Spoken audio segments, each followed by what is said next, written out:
This guy had tried everything. Everyone laughed at him for choosing the gunslinger class, considered the worst of them all, but little did they know it was actually a legendary class. Before awakening though, his past life was complete trash. His sister was erased right in front of him, while Liu Yi couldn't do a thing. The bullies glared at him and threw his sister to the ground. He could only cry, unable to even stand up. At that moment, a sword pierced his back. The men laughed as they kicked him and his sister, calling them weaklings. Liu Yi kept breathing, regretting his entire life. His greatest dream had been to protect his sister, but he never imagined that the game Yuan World would become reality, and every player would gain the powers they had in the game. But since he hadn't played much, he was stuck with a weak character. Even so, he was a Chad driven by fury. He wouldn't let those bastards laugh at his sister's death. Liu Yi stood up screaming and slammed the sword into that bastard's head. Only then did he fall to the ground, content to die in peace. But something happened after that. He woke up in his bed 3 years before the game became reality. Liu Yi sat up abruptly, unable to believe what was happening. He clearly remembered being killed. Looking around, he didn't recognize where he was until he realized it was his old apartment, where he had lived 3 years ago. Suddenly, the door opened, and a female voice echoed through the room. Liu Ye froze, unable to believe his eyes. In the hallway stood his sister, holding a box that contained the access key for the game Yuan World. With a trembling voice, he asked what year it was. Liu Yun, surprised by the question, joked that he seemed to have woken up in a bad mood and said the year was 2030. That hit him hard. Liu Ye stood motionless, unable to believe what he was hearing. Getting up quickly, he ran to the window. With his mouth agape, he realized he had returned to the exact day the game Yuan World first went live. Without hesitation, he hugged his sister tightly and promised himself that this time, he wouldn't let them die. He would become the strongest player, as long as this wasn't all just a dream. It was July 27th, 2030.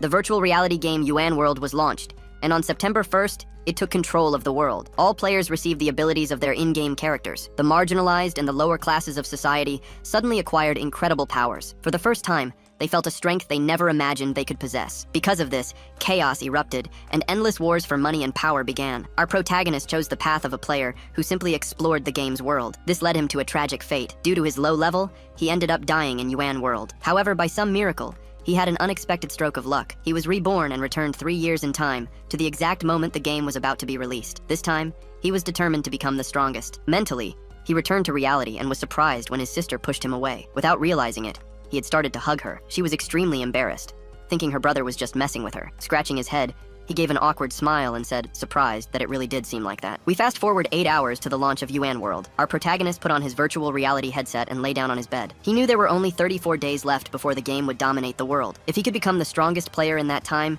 he and his sister wouldn't die. Upon entering the game, he appeared in the starting plaza, where several players were already gathered. In the center, an administrator was about to demonstrate the power of the ability called Strength. The first strike he delivered was simple, cutting a large rock only halfway through. However, by focusing his energy, he delivered another attack with a single move, splitting the rock in two as if it were butter. The demonstration deeply surprised Liu Ye, who watched with his mouth wide open. After the training ended, the system transported our protagonist directly into the game. At the spawn point, several players looked around, dazzled by this new world. But Liu Ye had only one focus: to level up as quickly as possible. He decided to choose the Strength ability, as it was considered the most mysterious and determined the difference between a common player and a true warrior. Without wasting any time, he set off in search of the training pavilion. In the world of Yuan World, there were no fixed combat classes, only a division based on the weapons used. Knowing this, Liu Ye wanted to master a weapon as quickly as possible, as the foundation of power lay in its mastery. Once he reached 100% proficiency with a weapon, he would have complete mastery over the Strength ability. With this sense of urgency, he hurried to the weapons pavilion, worried that all the training areas would be crowded. However, to his surprise, when he entered the place, he realized it was completely empty. Liu Ye didn't care. He was determined to achieve his goal. He went straight to the weapon rack and began his selection. The katana was his favorite weapon, so he decided to start with it. But he knew he had to test all the available options. After 5 intense hours of training, he was exhausted. Even so, he managed to completely master the use of the katana, making it his primary weapon. Despite his fatigue, he knew he had no time to lose.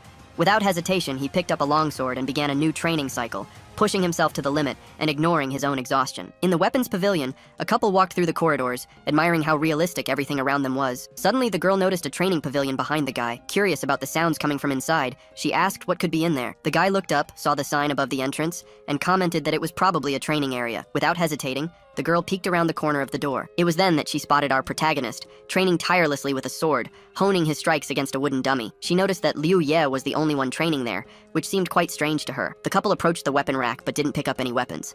They first wanted to understand how the training worked. They watched for a few minutes, then threw the weapons on the ground, saying it was a boring activity reserved for losers. As they were leaving, the guy explained that the training pavilion was only for increasing weapon proficiency and offered no other advantages. He even emphasized that reaching 100% proficiency required at least 10,000 strikes. The girl suggested they leave immediately and invest that time in leveling up. The guy agreed instantly. Before leaving, the girl glanced back at Liu Ye one more time. For some reason, he was etched into her memory. Liu Ye, for his part, didn't even notice anyone had been there. He struck relentlessly, showing no intention of resting. On the first day, he completely mastered the katana and the halberd, but his long-awaited special ability wasn't granted. On the second day, he reached maximum mastery with the spear, axe, shield, and hammer.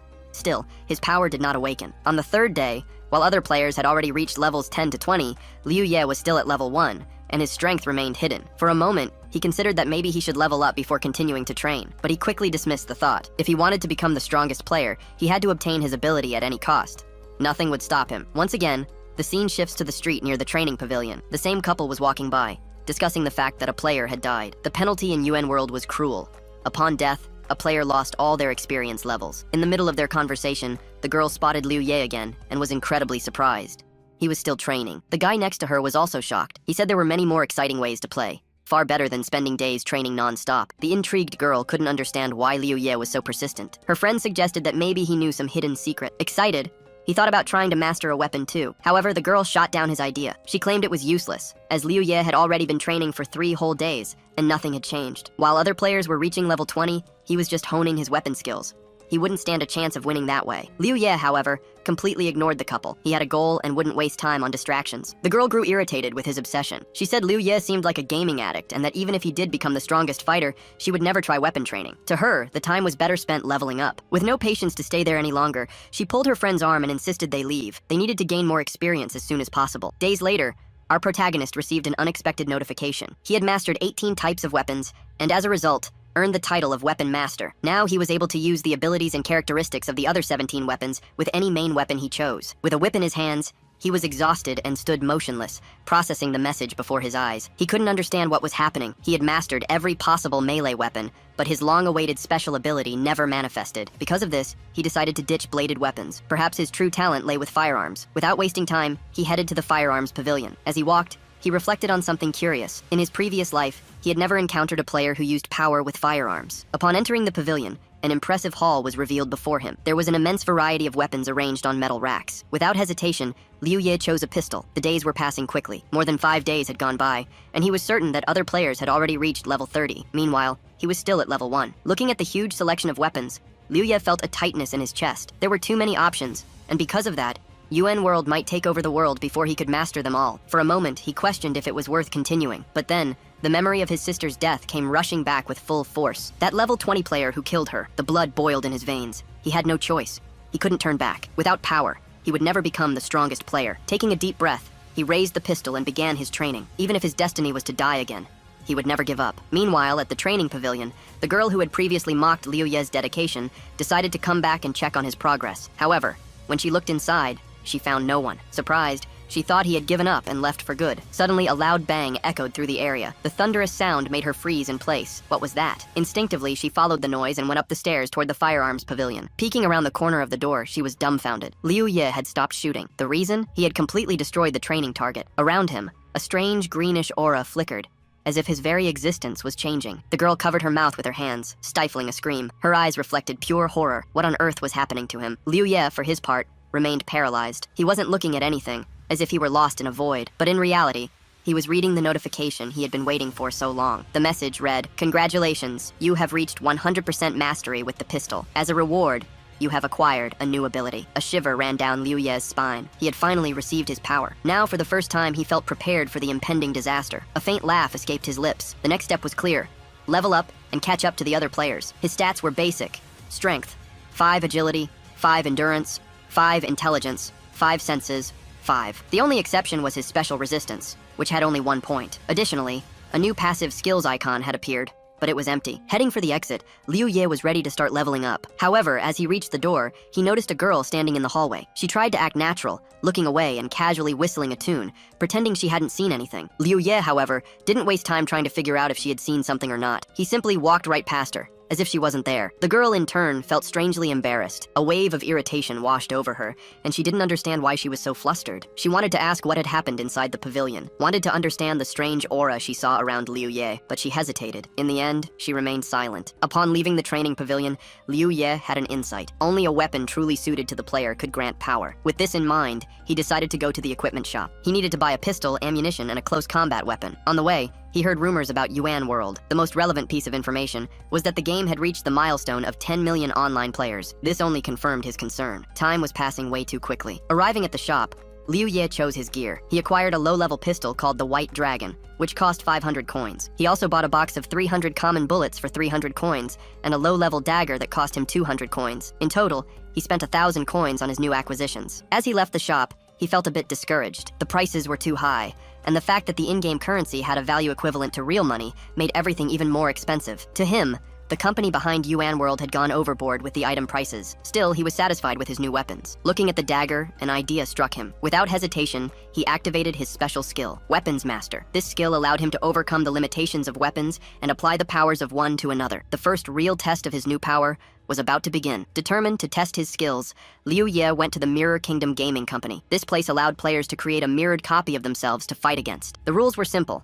If a player managed to defeat their copy, they would receive extra money and experience. However, there were two conditions to participate. The player needed to be at least 5 levels below their copy, and also pay 10% of their gold to enter the fight. For Liu Ye, these conditions weren't a problem. In fact, it was the perfect scenario for him. He was still at level 1, but now he possessed real power. As he walked through the Mirror Kingdom's hall, a cry of frustration echoed through the room. 2 players emerged from the respawn point, complaining about the extreme difficulty of the mirrored copies. They seemed to have lost everything they had earned. Nearby, 2 other players watched the scene with irony. They mocked the defeated players and, upon noticing Liu Ye, turned their attention to him. One of them, seeing the pistol holstered at the boy's waist, laughed with contempt. To him, it was the worst possible choice of weapon in the game. The other also showed disdain, convinced that Liu Ye was just an inexperienced newbie, delusional to think he could win with such inferior gear. Liu Ye remained silent, just observing the players. They had no idea what he was capable of now. Liu Ye, after confirming his decision, mentally prepared for his first battle in the Mirror Kingdom. He knew that due to his lack of experience, the odds were against him. However, he also understood that he had no choice but to fight. He accessed the system menu to familiarize himself with the interface. After browsing for a moment,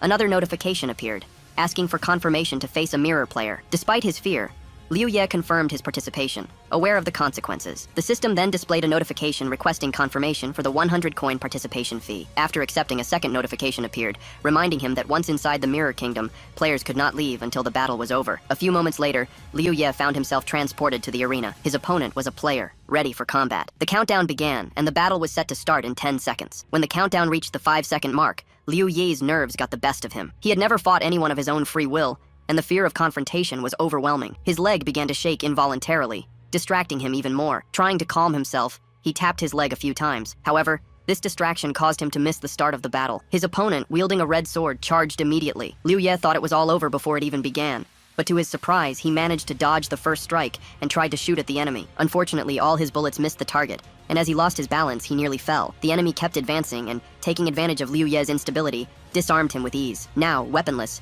Liu Ye had to face the red sword with only his physical strength. The enemy seemed certain of his victory. Yet, in that moment of doubt, Liu Ye realized he couldn't give up. This was his second chance at life, and he wasn't going to lose it. He activated his Master Archer skill, which allowed him to modify the blade's properties. With the increased strength of the blade, Liu Ye easily blocked the sword's strike. The blade's enhanced power allowed him to counterattack with a strength he didn't know he possessed. With skill and precision, he cut through the enemy's sword, rendering it useless, and then quickly defeated him. Despite the victory, Liu Ye was still shaking with nerves. His hands were trembling, and his breathing was heavy, a reaction he couldn't control. He felt a wave of frustration at not being able to calm down after this win. Meanwhile, a few minutes earlier, 2 other players were walking through the arena, discussing their plans to gather members for their teams. They talked about how hard it was to win battles in the Mirror Kingdom, especially with the large clans competing against smaller teams. As Liu Ye celebrated his victory, the 2 players who had been watching him were stunned by the outcome. They couldn't believe that a level 1 player with minimal gear had managed to defeat an opponent 5 levels higher. In reality, the 2 players weren't looking for allies.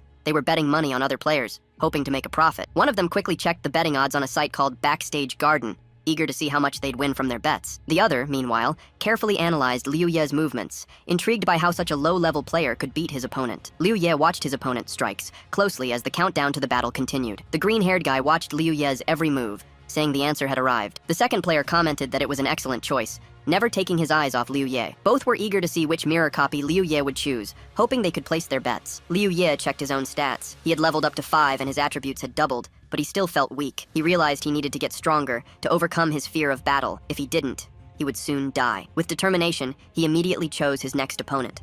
A mirror copy ranked 55th, known as Strikes. The system teleported him to the arena almost instantly. The two guys watching Liu Ye were waiting to bet on his fight, but they were confused when they saw who his opponent was. They were shocked when they realized Liu Ye had chosen a level 10 mirror copy nicknamed Strikes. The green-haired guy snapped back to reality, realizing Liu Ye had picked the strongest possible opponent out of hundreds of other level 10s. He wondered what would happen to their bet, hoping it hadn't been registered, but the white-haired guy revealed the bet had already been placed, and there was nothing they could do. He hoped that if they lost, his green-haired friend wouldn't tell anyone about the bet, as he didn't want to be embarrassed. The bookmaker then announced the odds for the fight, showing the bets placed on Liu Ye and Strikes. Seeing the odds, the two guys were disheartened. The total bets on a Strikes victory exceeded 200,000, and they had lost all hope. At that moment, Strikes appeared before Liu Ye. Strikes, holding a katana, was equipped with the Persistent Fighter set. Meanwhile, Liu Ye, a level 5 player, only had a pistol, a dagger, and basic gear. The countdown to the battle began, and as soon as Liu Ye saw his opponent, his legs started shaking again. This enraged him. To stop the shaking, he plunged the dagger into one of his legs. With only 2 seconds left before the battle started,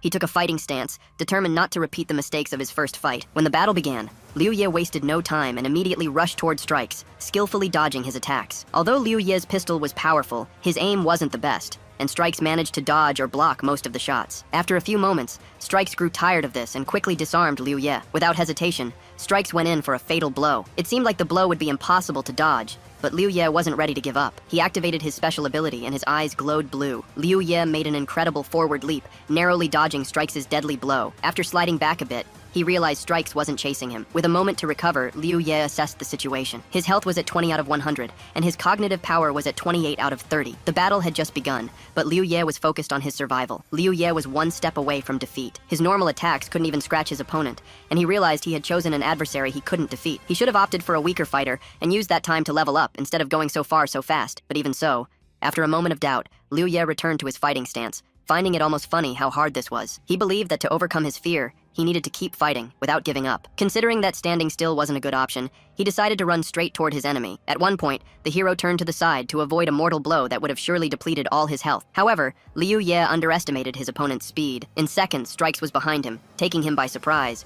Liu Ye realized he had no chance of winning, so he decided to risk it all. Before the fatal blow, he turned to face Strikes, drew his pistol, and fired. In a final clash, they both exchanged fatal blows. Strikes' katana sliced Liu Ye in half, while the shot from Liu Ye's pistol destroyed Strikes' head. The system determined that Liu Ye dealt the fatal damage faster than Strikes, and so he was declared the winner. His reward was a large amount of experience, money, and a level up. Now, Liu Ye was much stronger, at level 13. All his attributes increased to 17, except for endurance, which only went up by 1 point. He let out a sigh of relief, realizing he had been on the verge of death and yet had won that incredible battle. Many other notifications arrived, the most important being that he had reached level 10. Now his rebirth ability had evolved into the capacity to choose his development path. Meanwhile, the two guys who had bet on Liu Ye's victory were surrounded by a crowd and pushed against the wall. Those who lost the bet had to hand over all their money to the other participants. One of the guys was on the verge of tears, asking if they could just give half the money instead of all of it. But the one-eyed gang pointed at them and said that wasn't an option, and they couldn't get out of this loss so easily. The white-haired guy couldn't take it anymore,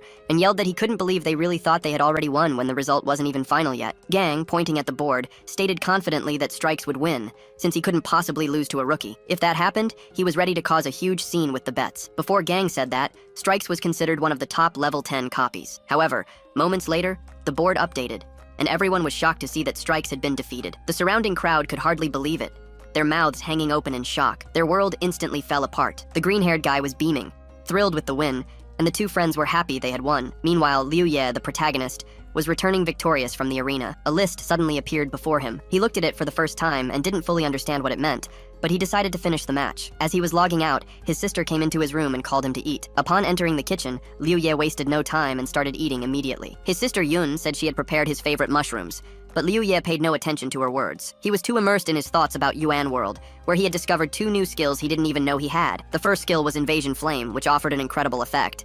The damage per second dropped from 50 to 25, but the total damage was about 250 health points. Besides his skills, Liu Ye also thought about the dangers posed by his opponents and considered the idea of forming his own team. After eating quickly, he thanked his sister and headed to his room. This surprised her, as he had barely eaten a single plate. It even hurt her a little, and she thought that he would need to find someone else to cook for him. Now we return to Yuan World. In the Mirror World's buildings, a man was at Gang Zi's feet, begging him to let him keep half the money as he had proposed. However, the man wasn't so simple. He kept pleading, saying that all the money he bet on Strikes' victory wasn't his, but his family's. If he lost it all, he would probably be severely punished. Gang Zi, still mocking him, said that just a minute ago he had refused such an offer, and now he was making the same one. Before he could finish speaking, a red-haired guy appeared and slammed Gang Zi's head against the wall, telling him he had to return all the money lost in the bet against Strikes. The red-haired guy's name was Jack, and he was from the New Order Guild, which was in charge of the Mirror World. Gang was pushed against the wall, trying to explain that the one who beat Strikes had nothing to do with him. He had only placed the bet, and didn't know Liu Ye would choose the Strikes copy to defeat. But what Gang said didn't concern Jack in the slightest. Jack replied that, in the end,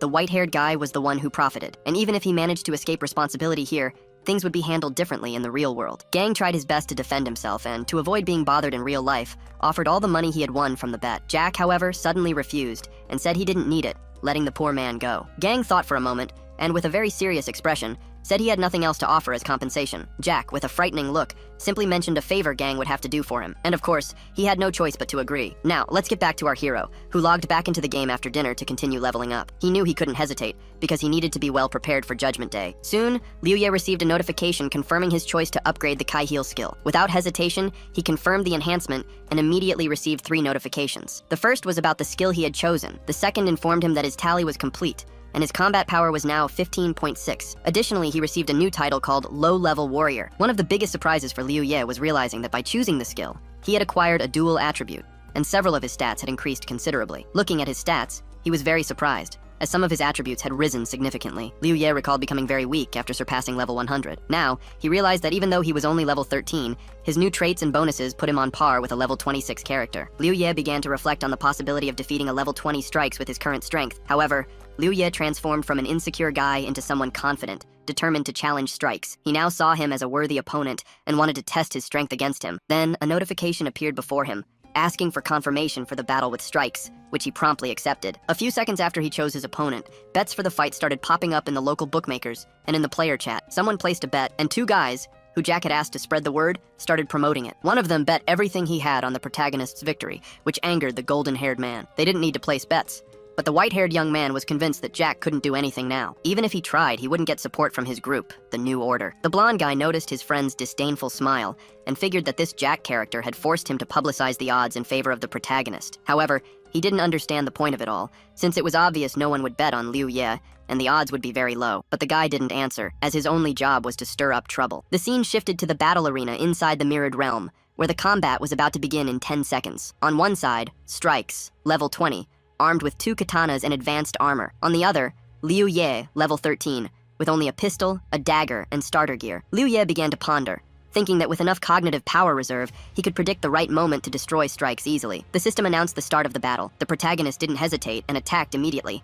Strikes managed to defend herself with her katanas, deflecting all the bullets. While attacking, Liu Ye tried to get closer and closer, parrying the blows. He realized that the double attributes had practically eliminated the strength difference between them, which boosted his confidence. Now, battles with high-level opponents wouldn't be as intense as they were at the beginning. Dodging from side to side, Liu Ye used only his pistol and reflected on how much stronger he had become. He allowed the enemy to get close enough to attack with her daggers and aimed for Strikes' head, planning to finish the fight in the final seconds. With a smile on his face, he was about to kill his opponent and end the combat. Strikes, on the other hand, couldn't believe that a weak, low-level player was able to attack her. She was paralyzed, unable to react. The moment Liu Ye saw his opponent's face, he became confused and didn't know what to do, canceling the pistol shot. Since the hero had slowed Strikes down, there was enough time for a counterattack. However, after dodging, Liu Ye jumped back, avoiding any damage. Suddenly, he was overcome with a wave of anger as he remembered his opponent, freezing his action and clutching his head, unsure of how to proceed. He didn't understand why he hadn't shot. He thought about the fact that he was scared, that he simply feared death. Looking at his opponent and his weapon, the young man thought he would never be able to take his destiny into his own hands. More importantly, he thought he would never grow up and would continue to fear everyone in his path. Gripping the gun tighter, he understood his future was being decided right there. And his opponent, the girl, also understood that only one winner would emerge from this battle, and that the protagonist's destiny was at stake. Taking an impressive leap towards Strikes, they both decided to clash head-on. Strikes landed the first blow, which should have cut off our hero's head, but Liu Ye managed to dodge, moving quickly behind her. Then he grabbed her by the head, aimed the gun, and in that moment, his thoughts were clear.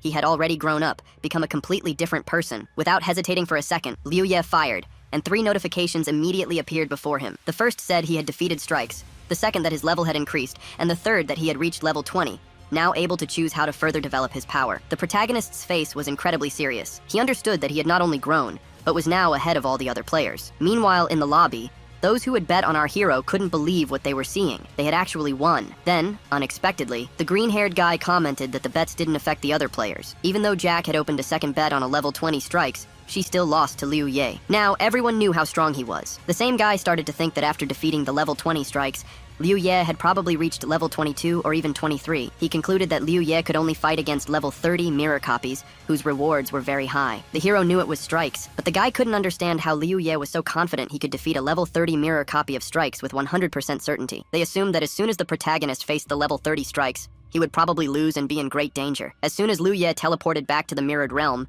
he realized he had not only grown, but had also pulled ahead of the other players. Looking at the tournament board, he saw a level 30 mirror copy of Strikes, holding the first place spot. If in previous battles Liu Ye had managed to prove to himself that he was stronger than the other players, now he needed to destroy the level 30 mirror copy of Strikes, as most players claimed she was invincible. Before he entered the battle, rumors started circulating around the protagonist. They said one of the players had reset his account to get revenge on the level 30 Strikes, but in the end, he still lost. The titles of Invincible Copy and Strongest Fighter were given to Strikes for a reason. More importantly, he heard that thanks to this copy, the New Order Guild had become the strongest because of Strikes. After that, Liu Ye didn't hesitate to summon the system before him. He had a murderous look in his eyes, eager for the fight with Strikes. The system asked again if Liu Ye really wanted to enter the battle against the level 30 mirror copy of Strikes. Of course, he didn't hesitate, and the system immediately transferred him. Jack, watching Liu Ye from a distance, ordered all his subordinates to open bets on Strike's victory. The scene shifts to 2 guys.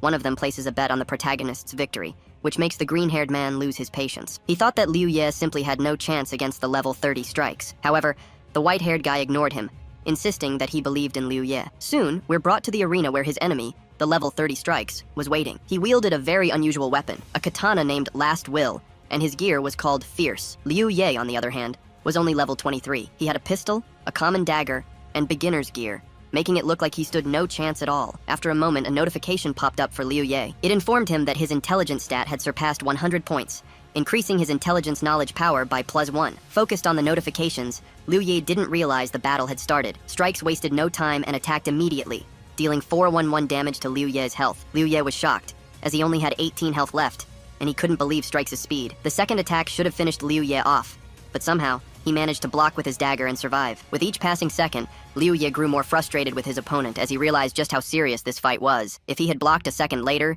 he would have died with no time to heal. With great difficulty, he parried the attack and dodged back, simultaneously firing his pistol at Strikes. Each bullet flew with stunning accuracy. Liu Ye didn't want to drag out the fight and tried to end it as quickly as possible. However, all his attempts to land a hit were futile. Strikes dodged them easily, as if everything was moving in slow motion for him. In a single move, Strikes closed the distance, ready to end the fight with one blow. Liu Ye was caught off guard. To his surprise, Strikes barely flinched at the dagger attack and still managed to land a blow, forcing Liu Ye to constantly heal himself. Liu Ye couldn't block the attack. If he hadn't reacted in that split second, it would have been game over for him. However, he recovered just in time, ducking and sidestepping Strikes' attack. Liu Ye immediately put some distance between them and tried again to hit Strikes with his pistol. Suddenly, Liu Ye was lost in thought. He realized that even though his own stats were comparable to a level 46 player, Strikes was still able to pressure him. But as he composed himself, Liu Ye knew he wasn't ready to give up. He realized that if this was the extent of Strikes' power, he could deal massive damage in just a few seconds and secure the win. It was then that Liu Ye decided to use the skill, Study of Blessing. This skill boosted all of the target's stats and activated a unique state that lasted for 1 minute. Liu Ye also studied the curse, which could cause one of 10 effects, like weakness, aging, lethargy, stupidity, fatigue, poisoning, hallucinations, perception changes, chaos, and madness. After learning the skill, a notification appeared, confirming that the blessing had been acquired. His combat power was 15, but more importantly, his stats multiplied, giving him a huge advantage over Strikes. Liu Ye didn't hesitate. He shouted to activate the blessing, knowing he wasn't high level enough to beat Strikes, but trusting that his stats would be enough. Moments later, a notification appeared. It informed him that he had spent 400 cognitive power points, and that all his stats increased by 200 for exactly 1 minute, after which they would return to normal. A white aura began to surround Liu Ye, projecting an aura of terror to everyone before him. It was this aura that gave him courage, as he knew that by activating the skill for a full minute, he would have enough power to destroy Strikes. Caught off guard, Strikes froze, bracing for the protagonist's next move, but he quickly decided to take the initiative. He charged forward at full speed, intending to finish Liu Ye once and for all so he wouldn't have to face him again. Liu Ye thought for a moment. Once he defeated Strikes, everyone would know he was hiding incredible skills and abilities. He'd be hailed as the strongest player. But snapping back to reality, Liu Ye saw the enemy closing in fast as he dodged from side to side. But his dodging wasn't enough to avoid Strikes, who was already close enough to attack. So Liu Ye aimed his pistol and fired. The first bullet hit Strikes in the chest, making him halt his attack in confusion. After the first shot, Liu Ye didn't stop. He relentlessly kept firing at his enemy. A few seconds later, over 10 bullet holes were visible on Strikes' body. It looked like he should have fallen, but suddenly, he was completely unharmed and ready to keep fighting. With a smile on his face, the enemy seemed to understand what was happening. While reloading, Strikes realized the protagonist's stats were much higher than players of the same level. On top of that, he had passive skills that activated at critical moments. That was the true strength of Strikes. Besides that, the Mirrored Kingdom system worked against NEP players, making victories even harder to achieve. Liu Ye understood he was a complete exception, and so he took a fighting stance. With his buff's duration about to run out, he knew he had to finish Strikes before it ended. Determined to end it before his time ran out, Liu Ye began to attack Strikes. Only 25 seconds of the skill's duration remained. As he attacked, he knew he couldn't lose. His current goal was to overcome his past and take control of his destiny, something he had failed to do before. With each new attack, Strikes closed in on the protagonist. With 15 seconds left, Liu Ye jumped back and launched a counterattack. With time running out, Liu Ye attacked and parried Strikes' blows, giving the enemy no time to rest. Just seconds before the skill ended, a bullet hit Strikes directly in the forehead, shattering his armor. Strikes began to tremble violently, and his weapon fell from his hands. He stopped attacking. A moment later, completely drained of strength, he collapsed, showing clear signs that he was dead. The system notification began to dissolve. The enemy's body lay on the ground. Liu Ye stared at it, unable to believe he had defeated the most powerful opponent in the Mirrored World instance. He could already imagine the comments about his victory. They would call him the strongest player, the one who managed to defeat a level 30 enemy, the mighty Strikes. Furthermore, his hidden skills were incredible, granting him the qualities of an invincible warrior. Someone commented that such titles meant nothing to level 30 players, as they belonged to completely different worlds in terms of strength. To illustrate, one of the spectators explained that a level 30 player was, at best, like the ground beneath the protagonist's feet, meaning they could never reach his level. The protagonist's imagination sent his self-esteem soaring, lifting his spirits even higher after the victory against Strikes. Then, several notifications popped up on his interface. The first one congratulated him on his victory against Strikes, while the second informed him of his huge reward in both money and experience. He could barely contain his happiness. Not only had he gained money and experience, but he had also overcome a great fear. Just then, the system teleported him back to the Mirrored Kingdom. In the waiting room, Jack had watched the battle and couldn't believe that Liu Ye had defeated the strongest copy in the Mirrored Kingdom. What infuriated him most, however, was the money he lost betting on Strikes to win. Meanwhile, two players who had bet on the protagonist were euphoric. They jumped for joy, and a white-haired young man smiled at the stones around him, saying he was right about Liu Ye and that his bet had paid off. He then suggested that from now on, everyone should always follow their instincts. However, his friend grabbed his arm and warned that it was too early to celebrate, as many things could still happen. He advised that they both log off from the game and, in real life, move to another apartment to avoid being found by Jack. The scene shifts to the real world, in the protagonist's house. He is sitting on his bed, silently reflecting on his victory against Strikes, the game's strongest copy. Suddenly, the door opens. A girl appears from another room and remarks that he must be hungry, inviting him to get something to eat. However, he had other plans. With a smile on his face, he said the two of them were going out for a walk and that he would take her out for some barbecue. As they walked down the stairs, the girl asked her brother where he had gotten the money, since restaurants were expensive for them. Laughing, he replied that she wouldn't believe it. He had won a large sum of money in the game, and because of that, they needed to celebrate their good fortune. His sister accepted without question and didn't ask for more details. The next day, still at the protagonist's house, he made an online purchase. After completing the transaction, he received a confirmation that the order would arrive in 2 months. Sitting at the table, he couldn't believe it. In just 24 days, Yen World was supposed to take over the real world, making those 2 months far too long to wait. Still, he had no choice, as the nearest store he checked was out of stock. Instead of letting it get him down, he gathered his determination and decided he needed to work even harder while waiting. The scene then shifts, and we see two girls walking along the waterfront. They were extremely embarrassed, as all the passers-by were staring at them. The best friend suddenly decided to ask Yun why Liu Ye had asked the girl out on a date. Thoughts began to flood her mind, and she feared that something terrible had happened. Yun, however, kept a beaming smile from ear to ear and remained silent for a while, lost in thought. She was imagining how she would introduce her brother to her friend, as that was her real goal. After all, the girl was incredibly attractive, came from a good family, and most importantly, had a wonderful character. If she became her brother's fiancé, Yun would have nothing more to worry about. A moment later, snapping back to reality, Yun smiled and replied that her brother missed her a lot, which is why he wanted to see her. Without much expression, her friend asked where she had been lately, since she hadn't even been responding in the workgroup chat. Yun started to suspect her friend might have a boyfriend, but even if that were true, she wouldn't give up on her plans. She was firmly decided that the date with Liu Ye would happen. Nian, sighing, adjusted her cap and said she didn't even know how to explain. Suddenly, the girl shouted loudly, revealing that her parents were forcing her to play an incredible online game. Yun was confused by the unexpected answer and didn't know what to say. Meanwhile, we are transported to a local bar. Jack, consumed by rage, forcefully struck a red-haired girl he had called over to try and calm him down. The blow was brutal, and the girl fell to the floor, hitting it hard. Even as she lay injured, struggling to stay conscious, Jack continued to attack her. He hated the way she tried to calm him, feeling that she pitied him, something he despised. A crowd began to gather, outraged by what they were witnessing. But no one had the courage to intervene. After all, this wasn't the first time Jack had acted this way. Noticing the stares from the people around him, he grew even more irritated and asked what they were whispering about. However, no one answered. On the contrary, one by one, they all began to disperse, running in opposite directions to avoid the same fate as the girl on the floor. Jack, still unsatisfied, spat on the girl before grabbing his phone when he heard someone call him friend. He answered the call immediately and asked if the person on the other end had found the protagonist's address. The answer was no, but the person claimed to have a plan. Jack listened intently and, without hesitation, asked if the plan was truly foolproof. When he heard that success was 100% guaranteed, his expression changed. His furious eyes made it clear that he craved revenge against Liu Ye and wouldn't stop until he got it. With a voice laced with malice, Jack said that as soon as they found the guy, he would send the rest of the money immediately. The conversation ended, and the scene shifts to Liu Ye, who had just logged into the game. He was standing in front of the Mirrored Kingdom's building, reflecting on the max level of the mirror copies, which was level 30. He understood that at his current level, he couldn't level up there anymore, as the enemies were too weak for him. Given this,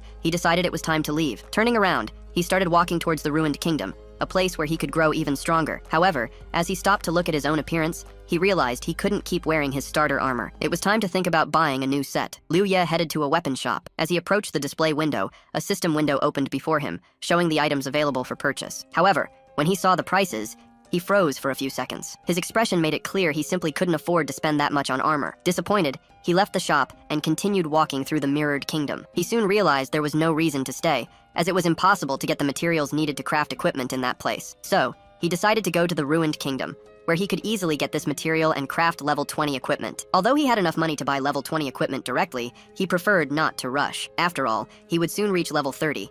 And besides, he also needed to manage his money in the real world. Without wasting any time, he set off for the Ruined Kingdom. There, he intended to join a team, knowing it would speed up his progress and help him get equipment faster. Upon arriving, he saw many teams recruiting players to explore dungeons of different levels. Some were accepting level 20 players, while others were only looking for level 30 players for more difficult raids. He stood aside for a moment and overheard two players talking about a new guild order. They mentioned a recent raid on the level 40 Chaos Dungeon. 10 players participated, but they were all defeated and had their stats reset. Liu Ye knew there were only 4 restrictions for completing a dungeon, regardless of the number of team members. In fact, the more people who participated, the greater the reward at the end. However, there was a crucial detail. Once inside the dungeon, there was no way out until it was completed. Furthermore, in Yuan World, dying in the Ruined Kingdom meant a total reset and the loss of all equipment. For this reason, teams were extremely selective when recruiting new members. With the skills he possessed, Liu Ye believed he would be accepted without any problem. Convinced, he approached the first recruiter, but was immediately rejected, as the team only accepted level 30 players. He tried again with another group, but was turned down because of his low-quality gear. On his third try,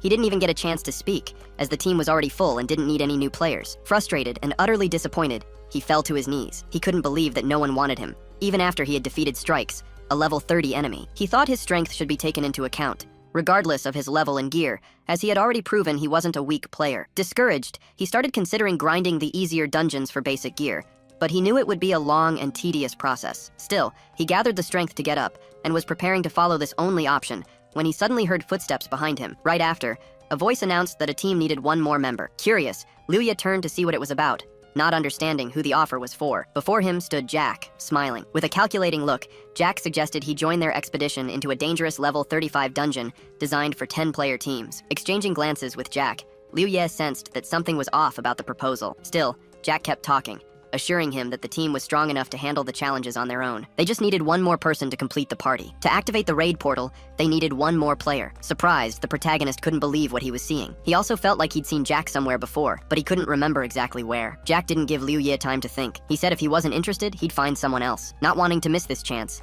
Liu Ye immediately cut him off and accepted the offer. Jack just waved his hand and told him to follow. Together, they went to the entrance of the level 30 portal, which was designed for a group of 10 players. When they arrived at the meeting point near the ruined royal portal, they found a crowd. The surrounding players wore impressive armor, leading many to comment on the leader's unexpected choice. No one expected him to recruit a rookie armed with just a simple pistol. Liu Ye observed the other players and quickly realized they were very well equipped. Their purple gear indicated that more than half the team had equipment of timeless rarity. He held his head, thinking, and wondered if he could steal at least some of their gear. Suddenly, one of the players shouted that since everyone was gathered, they should leave immediately. He wanted to reach level 40 as quickly as possible. A bald man approached with a smile and said that upon reaching level 40, they'd need to change their equipment, and if that were the case, he could give his old gear to the group. However, the player just smiled and refused, unless someone would buff his weapon with 3 rare items from their inventory, which no one accepted. The group then started moving toward the portal, with Liu Ye following slowly behind them. Watching the players, he noticed they all seemed to know each other well. He didn't understand why they had called him for this level 35 mission. However, noticing the team's malicious smiles,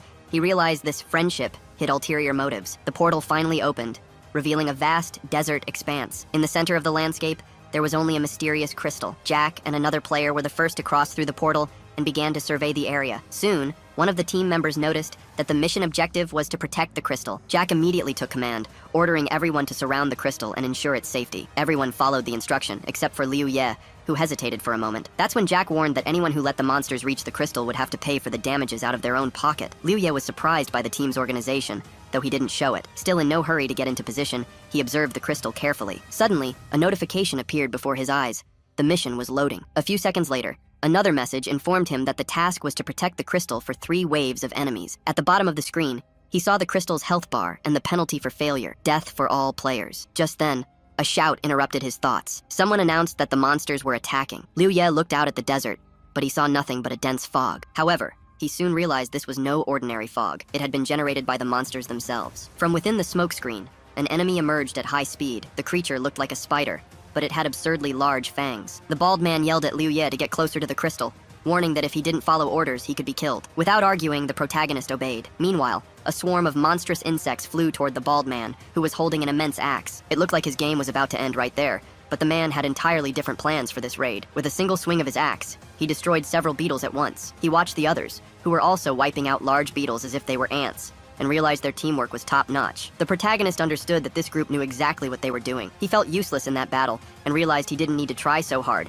as he might just get in the way. Jack was destroying the monsters one by one, until he suddenly stopped and gave a serious look to his sword-wielding ally. With just a glance from Jack, the ally understood he needed to let one of the monsters get past him to the protagonist. Without hesitation, he allowed the first enemy that attacked him to pass, pretending he didn't have time to kill it. The spider-like creature advanced toward the protagonist, aiming to destroy the crystal. However, the young man didn't hesitate. With a smile on his face, he heard the others yelling for him to protect the crystal, saying they'd let a monster slip by. It only took him a few seconds to defeat the enemy. At that moment, he thought that even though they worked well together, their strength was only that of an average player. They weren't even close to the copy of Strike he had defeated. A notification then popped up, informing them they had protected the crystal from the first of 3 waves. The next one would arrive in 10 minutes. After finishing off all the monsters, they sat down to rest. One of them commented on how skilled the protagonist was. At first glance, no one would guess he was a master, since few could defeat a monster 10 levels higher with beginner's gear. The swordsman who had let the monster slip by was blaming himself for his mistake. If the 10th member of the group hadn't suddenly vanished, there wouldn't have been a gap in their defense. The bald man reassured him, telling him not to worry since the problem had been solved. He then turned to the protagonist and told him that in the next wave, he would have to fight alongside them on defense to ensure no monsters got through. The young man sitting next to Liu Ye suggested they invite the protagonist to join the team so he could get noticed. He then asked the protagonist what he thought about joining their group. That way, he wouldn't have to look for people to form his own party. Besides, by playing together, they could take on high-level challenges. The protagonist really liked the offer, and even considered accepting it on the spot. Right after he agreed, the man in black armor asked Jack what he thought about Liu Ye joining them. Jack smiled and replied that he didn't mind him joining the group, but there were some conditions. New members had to provide their phone number and real-world address. This was to protect them from situations like the one they had faced before. Hearing this, the protagonist was confused. He didn't say anything, just kept listening. Jack began to talk about how hard it had been to get that gear, and in the end, Sam had taken it all for himself. That's why they were now having trouble with the monsters. If Liu Ye wanted to join them, he would have to accept these conditions. The protagonist grew thoughtful. He understood the situation perfectly, even though no one had spelled it out for him. After these words, Jack and his allies flashed malicious smiles that were hard to ignore. This made Liu Ye even more suspicious. They said their goal was to invite him on the raid, and for a few seconds, everyone froze, unsure of what to do. Quickly, Liu Ye stood up and scanned the large number of mid-level players in the hall. Realizing this was clearly no coincidence, they had chosen him intentionally. As soon as they entered the raid, they acted friendly toward him. Then, they deliberately let the monster pass to find out what the protagonist's true power was. Finally, they invited him to join the team permanently. With a smile, Liu Ye concluded that based on everything that had happened, they were trying to get information on his real-world address. Looking at Jack, who was radiating intense anger, the protagonist didn't stop talking. He suggested that Jack was probably the one in charge of the New Order Guild's mirror realm. Before joining them, he had overheard the same two guys talking about the New Order Guild. They mentioned the guild had the real address of a 20-year-old guy who could defeat Strikes. Ever since then, no one had seen that guy again. The young man, smiling, said he was flattered that his efforts were being recognized, especially for defeating level 30 Strikes. With this, the protagonist realized that Jack had gathered everyone here to find out his real address and then deal with him. Jack, trying to hide his true colors, claimed the protagonist must have him confused with someone else. With his weapon in hand, the protagonist stated that he never actually wanted to join their team. He was just thinking about earning some money and experience with such a strong team on a raid. However, seeing their intentions, he realized he shouldn't pretend anymore. After all, they were enemies, and enemies should be eliminated. Jack stood up, glaring at the protagonist with a terrifying look as his entire team surrounded him. Then he began to speak, mocking the idea that Liu Ye thought he could defeat 9 players, all 10 levels higher than him. One of the group members attacked the protagonist from behind, shouting that he was shameless. At that moment, a notification appeared before Liu Ye. It stated that he had spent 30 power points to increase his next attack by 1,500 damage, leaving him with 414 power points and 450 cognition. In the next instant, the sword-wielding attacker fell dead, thrown several feet forward. Everyone couldn't believe what they were seeing. In a single blow, he had killed an opponent 10 levels stronger than him. Those surrounding him were stunned. No one expected a man to instantly defeat someone so much stronger than himself. Something started happening to the dead character's body. It began to glow with an intense blue light, as if it were absorbing something and transforming into another substance. After the transformation, a strange sphere appeared before the protagonist. It was called a blue military pearl. Note, military pearls drop when a player is defeated. There's a chance to receive a random item from the dead player's equipment or backpack. The protagonist picked up the sphere and with a serious expression asked, "What's so impossible about defeating 9 players?" Jack, furious, was ready to tear him apart, believing the young man was being overly confident. Jack then ordered everyone to attack the protagonist at once. They all charged forward, trying to defeat him as quickly as possible. Unfortunately for them, the young man no longer knew mercy. A few seconds later, the first girl fell. Just like the man with the hole in his head, the protagonist killed them one by one. He knew that by killing these enemies, he was taking away their chance to survive. But unfortunately, he had no other choice. He couldn't die here. His sister wouldn't be able to get the players' identities, so no matter what they said, he had to get stronger. With his current strength, he wouldn't be able to protect his sister when Yuan World took over their world. The protagonist decided he needed to rise to the top, but first, he had to eliminate those who might stand in his way in the future. Therefore, to achieve his goal, Liu Ye decided to walk over the mountain of bodies piling up around him. Jack and his entire squad were paralyzed, wondering why they couldn't kill him. After all, their levels were much higher than the protagonist's, and their gear was better. The young man was extremely irritated, though he had already guessed the protagonist was strong. All of Jack's allies tried to persuade the protagonist to stop. They believed that if he killed any more of them, they wouldn't be able to clear the dungeons and would lose all their resources. The protagonist replied that it didn't matter to him, as he could simply go to the secret mirror zone and do the same thing. Whatever he lost, he could recover in a single day. But for them, the situation was different. Their equipment would be lost, and they lacked the strength to defeat the Mirror Realm characters. Jack grew even more irritated and said he could gather people to stop the protagonist from entering the secret mirror zone, but Liu Ye just laughed in response. Then he started killing Jack's allies, something Jack himself couldn't believe. Jack wanted to order them to avoid more deaths, but before he could even speak, 2 players behind him were already dead. As his allies were defeated, Jack remembered a time when he had greeted an important person who told him they had to remain the top players in Yuan World. If they managed to maintain that position, it wouldn't matter what they did to achieve it, because he would support them. However, looking at them, he added that if they failed, he would not only stop supporting them, but also expose all their crimes, ensuring they were punished immediately. When Jack came to his senses, he realized everyone around him was dead. Only he remained. Liu Ye prepared to finish Jack off, but he knelt and began to beg for mercy, pleading for the protagonist not to kill him. The young man didn't answer, just stared at him with a serious expression, which only made Jack even more furious. He felt so pathetic that it disgusted him. Jack said that if he were spared, he would reveal the secret about Yuan World. Liu Ye smiled and told him to speak immediately, without holding back. Jack asked the protagonist to promise he would kill him right after he spoke, but he was sent flying several meters back. Liu Ye said that since Jack didn't want to talk, perhaps it was better for him to go to the next world, as he didn't really want to know the secret anymore. Jack landed a few meters away from Liu Ye, but he didn't disappear or turn into pearls on impact. He managed to survive the blow and tried to get up, trembling, which surprised the protagonist. Liu Ye was impressed by Jack's resilience, wondering how he had managed to survive a direct attack. Suddenly, he heard a noise coming from the far end of the desert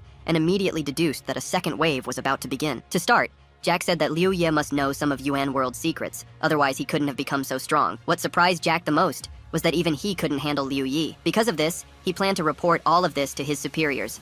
After that, Liu Ye wouldn't just have to deal with Jack, but would likely die and be sent back to level 1. Getting to his feet, Jack continued, asking if the protagonist really thought he could stand up to people stronger than him, like Jack. That was impossible, since very few people could level up that way. When the secret Liu Ye seemed to know became useless, Jack was sure he would no longer have an advantage. The man began to beg again, asking the protagonist to let him go. In exchange, he would reveal his secret, and together, they could use Liu Ye's incredible strength to clear the rest of the dungeon. Liu Ye smiled and asked why he thought he would die and be unable to clear the dungeon by himself. Jack couldn't believe the protagonist's words. He was only level 28, and no matter how strong he was, everyone has their limits. Or so Jack believed. But suddenly, the protagonist asked, what if I had level 56 gear? It wouldn't be hard for me to clear a level 35 dungeon, would it? Jack couldn't believe Liu Ye's words. The protagonist held 2 pearls in his hands and asked if this was, by any chance, the gear he wasn't supposed to have. Looking closer, Jack saw the blue orb in the man's hands. He couldn't believe what he was seeing. The surprise on his face was unmistakable. With a confident and determined smile, the protagonist shouted for the blue orb to open and release its equipment. In an instant, the protagonist appeared, dressed in yellow and black armor. He wore a frost tank top that gave him incredible buffs, and it was also purple ranked. A purple ranked rapid combat suit protected his entire body, offering resistance, strength, agility, and armor, requiring level 30. The combat gloves provided the same attributes, with more focus on sensation, but the strength stat was removed. Violet-ranked high-speed combat boots granted the protagonist impressive agility. The most important item was the purple-ranked beam katana, which gave Liu Ye a 160 attack power bonus and also increased his defense by 30. Now, the hero possessed incredible stats, and based on combat calculations, he had the skills of a level 46. With a smile on his face, he remarked that he should thank the men who had just died at his hands, as he had gotten free equipment from them. Now, with this gear, his combat abilities had more than tripled, showing that his opponents were truly incapable of seizing opportunities to defeat him. Jack was completely stunned. He couldn't believe that Liu Ye had increased his stats nearly 3-fold. Moments later, he realized that everything was starting to irritate him. The surprise turned into rage and hatred. He started shouting that no matter how much stronger the hero had become, he wouldn't be able to clear the dungeon alone. It was simply impossible. Around them, the sounds of monsters approached with incredible speed. Then, one of the monsters leaped onto the crystal. The heroes killed anyone that approached without even blinking. After killing one ant, several more appeared. Hundreds of ants attacked from behind, trying to kill him and reset his level. Liu Ye wasn't going to give up so easily. One by one, he killed the ants, giving them no chance to win. Liu Ye knew that if he didn't win, he couldn't protect his sister. Thanks to the pearl's effect, he didn't need to use his intellect to eliminate the insects attacking him from all sides. He was ready to bravely defend the crystal, despite enemies coming from every direction. His life was on the line, and he needed to secure this victory. He defeated the ants one after another. The number of corpses just kept piling up, but it seemed endless. When Liu Ye's health dropped to almost 0, he used a healing spell, allowing him to continue the battle without losing strength. Meanwhile, Jack managed to kill a few ants. He noticed the protagonist's health was low, but to his surprise, he healed quickly. Jack couldn't believe his eyes. He thought Liu Ye was using rare potions and yelled that it didn't matter. Jack believed he just needed to dodge, and he could outlast Liu Ye. Liu Ye paid no attention to Jack, focused on killing the creatures surrounding him. Jack kept screaming that he would pay for his arrogance, but Liu Ye just smiled and told Jack to worry about his own survival. He said he could easily destroy the monsters and handle the situation, so even if Jack begged for mercy, it wouldn't save him. These words angered Jack even more. He couldn't believe that even in such a desperate situation, Liu Ye was so confident and bold with his statements. Staying alert, Jack noticed an ant trying to attack him from the side and killed it instantly. Meanwhile, Liu Ye continued to eliminate an impressive number of monsters. His health was again reduced to a minimum, but he used his healing ability once more, continuing his fight tirelessly. Hours passed as he killed ants. There was no hesitation in his eyes, only a field of corpses around him, but the creatures never stopped attacking the crystal. Jack, on the side, watched the massive number of dead monsters and couldn't believe his eyes. He thought it was impossible for Liu Ye to have so many healing potions,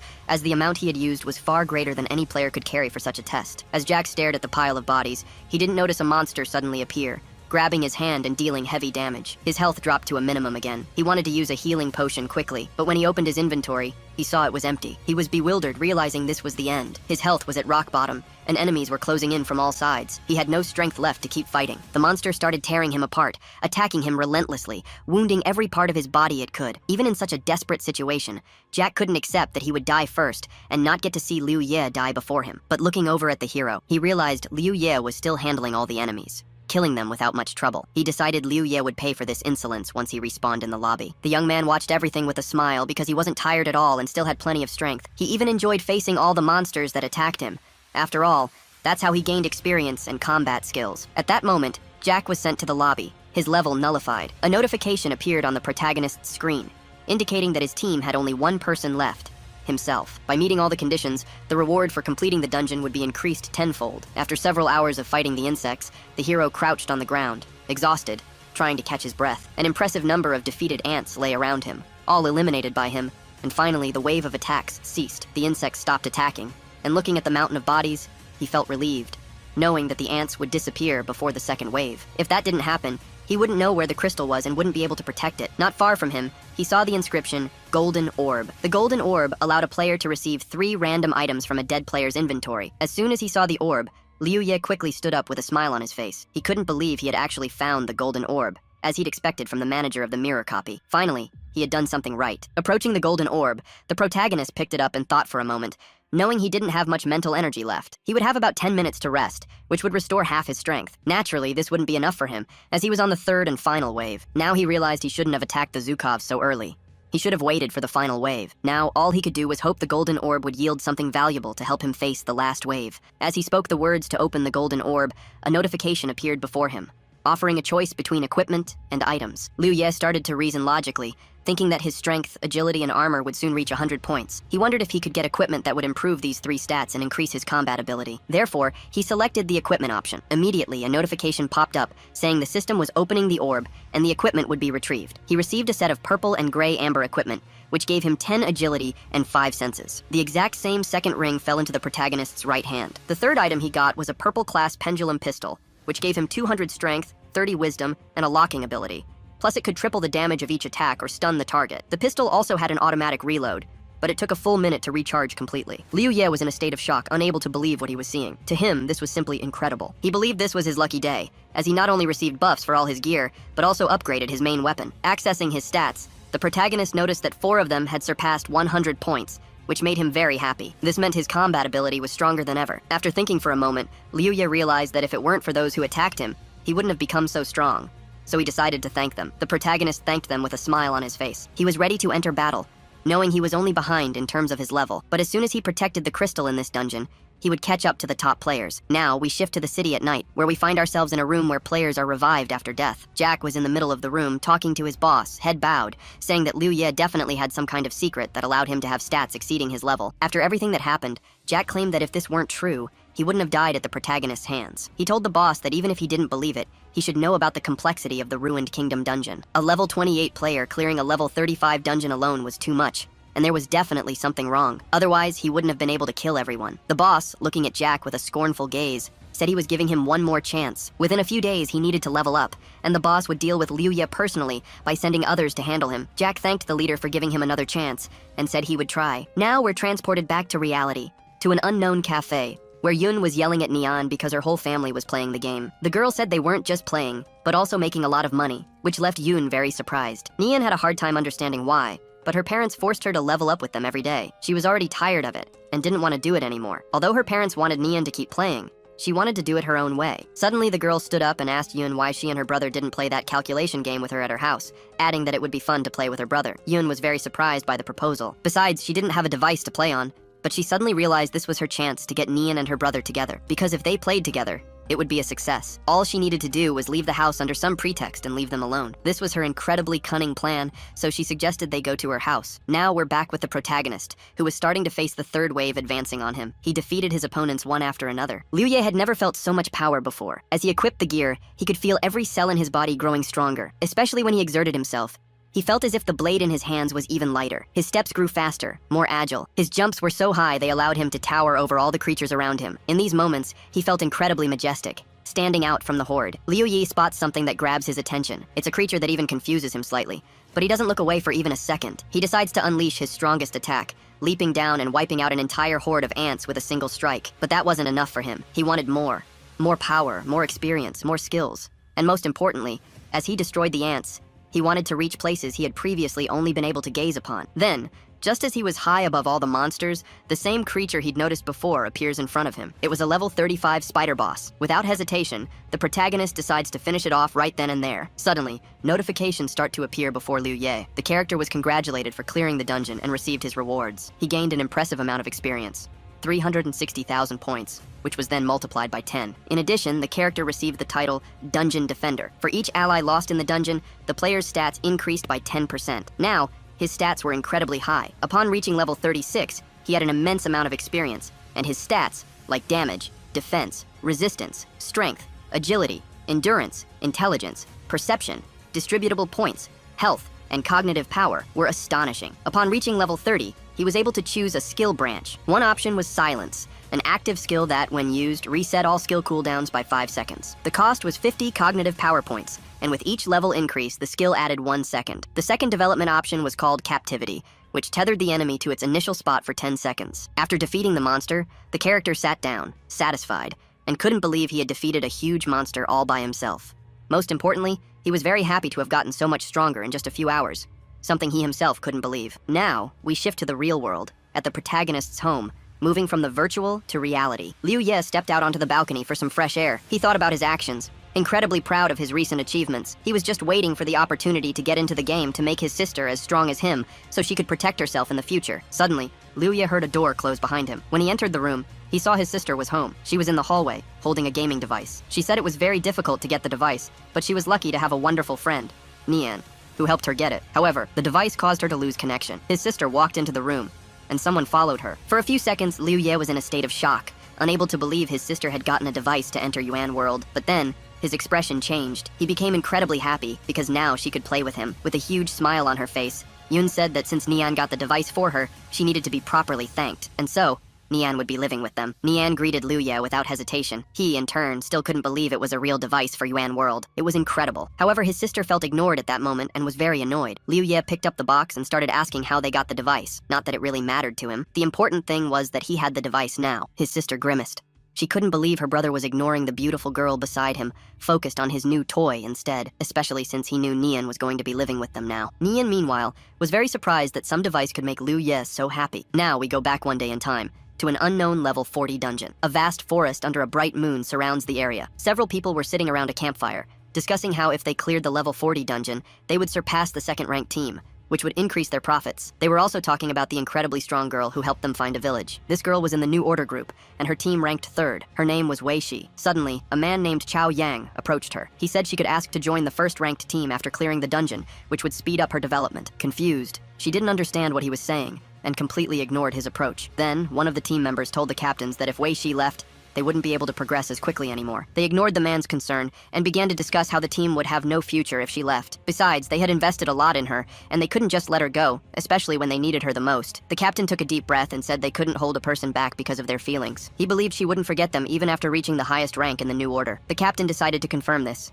and with a smile, he asked her. In response, he only saw Wei Shi's smile. The team member, holding his head in his hands, realized he couldn't just wish her luck on her new path. Another member agreed with the captain, saying he was right, and there was no reason to hold back Wei Shi's progress, as they were too weak. Everyone started saying that if the girl had a hard time on the first team, they would gladly welcome her back. It was just like before when she first joined. They would help with whatever she needed. They were all incredibly kind to the girl. In response, she smiled, thanked them, called them brothers, and said they were very good to her. Since they were being so kind, she wanted to ask one last favor. After she said that, she looked very embarrassed, and everyone around her was shocked, not understanding what she meant. There was a dead silence. A few seconds later, an intense light appeared. All the team members fell, showing no signs of life. Whoever was still alive used a healing skill, and couldn't believe what they were seeing. Wei Shi, who had been with them the whole time, had betrayed them. She wanted to be incredibly strong, but her level wasn't high enough, so she decided to activate the dungeon's reward. This way, she would become the strongest player in the Yuan world. The captain was furious with her. After everything they had done for her, was this how she repaid their kindness? Again, Wei Shi just laughed and waved her hand, saying there was no need to be so angry. It was just a game, and they could always get back up and level up again. The captain refused to listen anymore and told her to go to hell. She was an ungrateful creature, and he attacked her. Wei Shi was able to dodge the bullets, and said she had warned him many times that no matter how much he shot at her in the Yuan world, the bullet speed was limited. Therefore, a bullet couldn't outpace a player with an agility stat over 100. Then, the girl simply got behind the captain and pierced his neck. Wei Shi repeated coldly that cold steel was an entirely different matter, because its power depended on the user's stats. Speed and damage weren't limited, so she was able to kill the captain easily. The next day, we are transported to a level 45 dungeon, where 20 people are fighting a humanoid monster. The captain reports that several people have run out of potions and asks if he is stocked up enough. The captain, known as Strikes from the New Order, was fighting with impressive strength, and everyone around him admired his skills. He was very good at what he did, but his power had a drawback. To build up enough power, he had to wait a long time. However, when he finally reached his maximum strength, he had no trouble defeating even the biggest monsters. The captain was level 45, and beside him was Blazing Fire of the New Order, also level 45. During the fight, the captain noticed another player with similar power. He immediately wondered if this player was an enemy or could be persuaded to join them. The master quickly replied that he had killed the captain of the Mirrored Kingdom. This surprised him so much that he started to scratch his head. The captain then asked about a girl named Wei Shi and what she was up to. The scene then shifts to a forest, outside the control zone. A girl is standing on the edge of a cliff looking at her system screen. She received a private message from Blazing Fire, telling her she needed to meet a new player, our protagonist, because of his power. Wei Shi smiled happily as she read the message. It didn't mention killing or recruiting the character, but she knew powerful players were quite rare. If she managed to recruit the protagonist for the guild, it would mean she was doing everything for the guild's benefit. However, if she killed him, she would be going against the guild's development. The master, seeing this, didn't care about our character's future and left the decision to her. The girl, with her great worth, had to prove her competence by recruiting the protagonist. After thinking it over, she decided she would kill him. Meanwhile,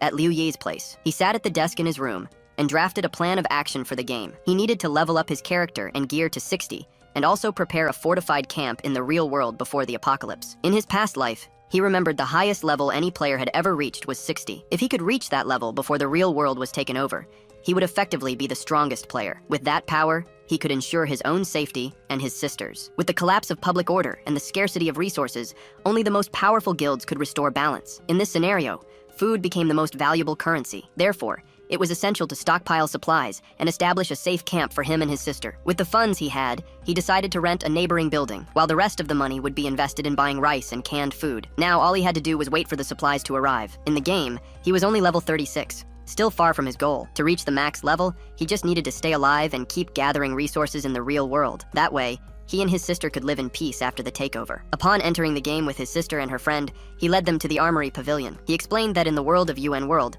strength was the most important skill, and it was based on weapon practice. To maximize their growth, it was essential to master different types of weaponry and awaken their true power. His sister analyzed the spear, while he reminded Nianshu that skill without ki was useless. So, they should practice with all the weapons until they reached their full potential. Currently, Nianshu was at level 32. They both agreed to the plan. After that, Liu Ye walked to the exit. Watching them, he reflected on how his actions had changed the course of history. In his past life, Nianshu didn't come to his house.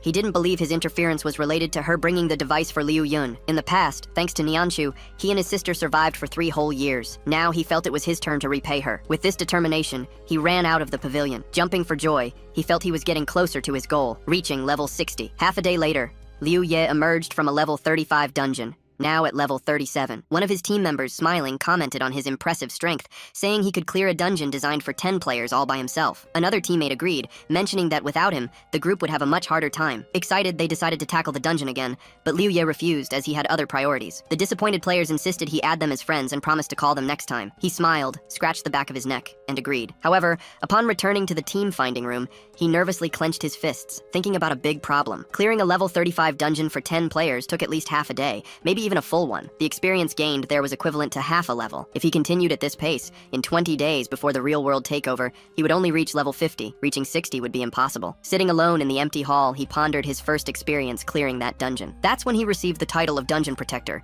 and realized there was only one solution. By sacrificing 9 teammates, he could maximize his experience. In his previous life, dungeons like this were called slaughterhouses, and players who used this method were known as gutter rats. If he followed this path, he would become one of them. However, if this was the only alternative, his thoughts were interrupted by the sound of a notification. A system window popped up before him, announcing a new message. Opening it, he saw an invitation to a dungeon. It was a level 40 expedition for 10 people. Reading the familiar name, he was surprised. Then, surprise turned into joy. Getting up from the bench, he exclaimed that this was the girl who, in his past life, became the strongest fighter. Liu Ye wondered why she would suddenly invite him to a dungeon. If he accepted, he would have a unique opportunity to level up quickly. A confident smile appeared on his face. Besides, she was a member of the New Order. In the past, he had never met her under such circumstances, so he was sure she was plotting something against him. His legs trembled for a moment, but his eyes remained steady. Only the dungeon would allow him to grow. With that in mind, he made his decision. He accepted the invitation. The team list was displayed before him.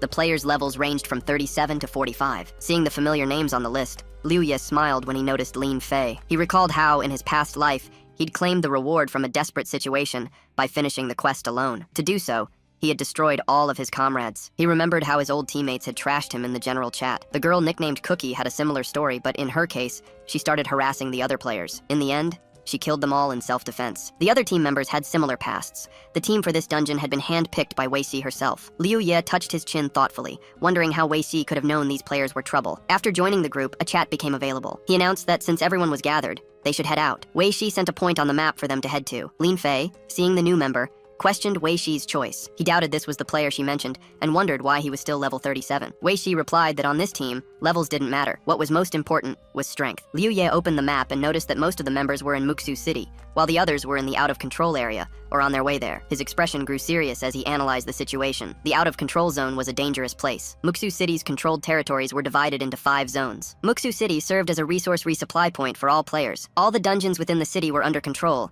and had long since been modified. There were dungeons for beginners and greater challenges. The especially dangerous zone was for players seeking extreme challenges. The controlled danger zone, on the other hand, was completely altered, and all its creatures were sealed within the city. He had already been to one of these dungeons with Chicken Crown. The Chaos Zone was a deadly territory.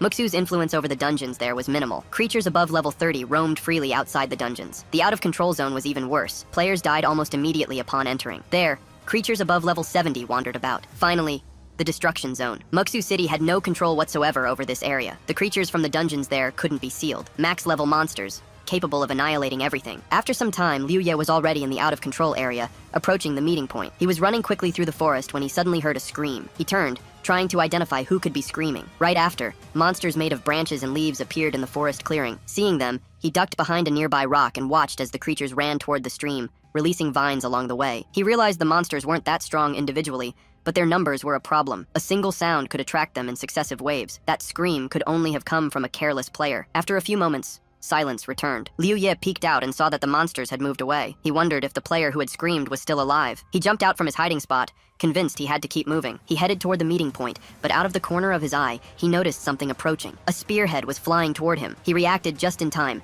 catching the weapon in midair and leaning his body back to dodge the blow. The attacker advanced, and Liu Ye tried to figure out who it was. The opponent held the spear firmly and attacked again, but Liu Ye managed to dodge. Now he was looking directly at his opponent's face, whose eyes burned with excitement. Liu Ye drew his katana and counterattacked. The enemy gripped his weapon with both hands, blocking the blade with the spearhead. Then, he broke into a smile. The impact created a loud bang, sending dust and leaves flying everywhere. After a few seconds of silence, they stood face to face, sizing each other up. Lin Fei, the player who had attacked him, looked satisfied with the fight. It seemed he now understood why Liu Ye had been chosen by the captain. Liu Ye frowned, hesitating for a moment. Lin Fei, still smiling, acknowledged that his strength was no match for Liu Ye's, but he felt he had earned some respect from him. Before leaving, he pointed out that they needed to get to the meeting point quickly, or else they could be surrounded by monsters. With that, he left without further delay. Only then did Liu Ye lower his katana and watch Lin Fei walk away. He recognized that this player possessed true power, and there was a good chance that Wei Shi had this kind of strength as well. The team was incredibly strong. It was still unclear if anyone there could get the reward from the desperate situation, but the chance of them dying in that dungeon remained very high. However, after a while,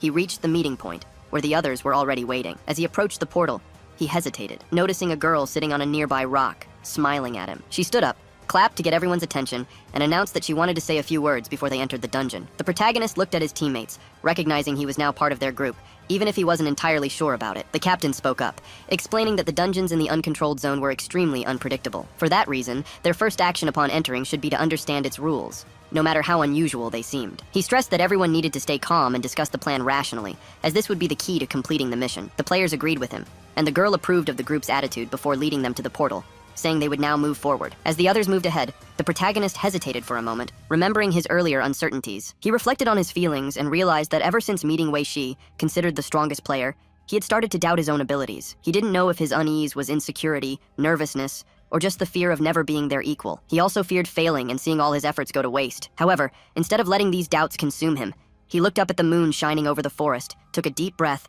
and moved forward, determined to prove his worth. As soon as they crossed the portal, images began to appear before their eyes, narrating the dungeon's story. A doll was lamenting that her companion no longer wanted to play with her. Leaning against the wall, unconscious, was the woman she used to have fun with. Without any emotion, the doll stated that if she didn't want to play, it would find another toy. The hallways then filled with corpses. The one responsible for the scene, a small, blood-stained mechanical puppet, expressed boredom, saying its old companion had been the most fun. Now, with no one left, it needed to go home. However, it lowered its head and muttered to itself that this was no longer possible. The cutscene ended, and the players found themselves at the top of a circular tower. In the center, on a pedestal, was the same bloody doll. At the base of the structure, an inscription read, Hope and despair coexist. The team was still trying to process what they had just watched when one of the players questioned what kind of dungeon they had entered. Another group member agreed that this was unlike anything they had ever seen. They moved away from the portal, and one player commented that the unpredictability of dungeons, their maps, and challenges made the meta world both terrifying and fascinating. Another added that the most distressing part was knowing it was impossible to clear certain dungeons without losing your life in the process. Looking at the pedestal,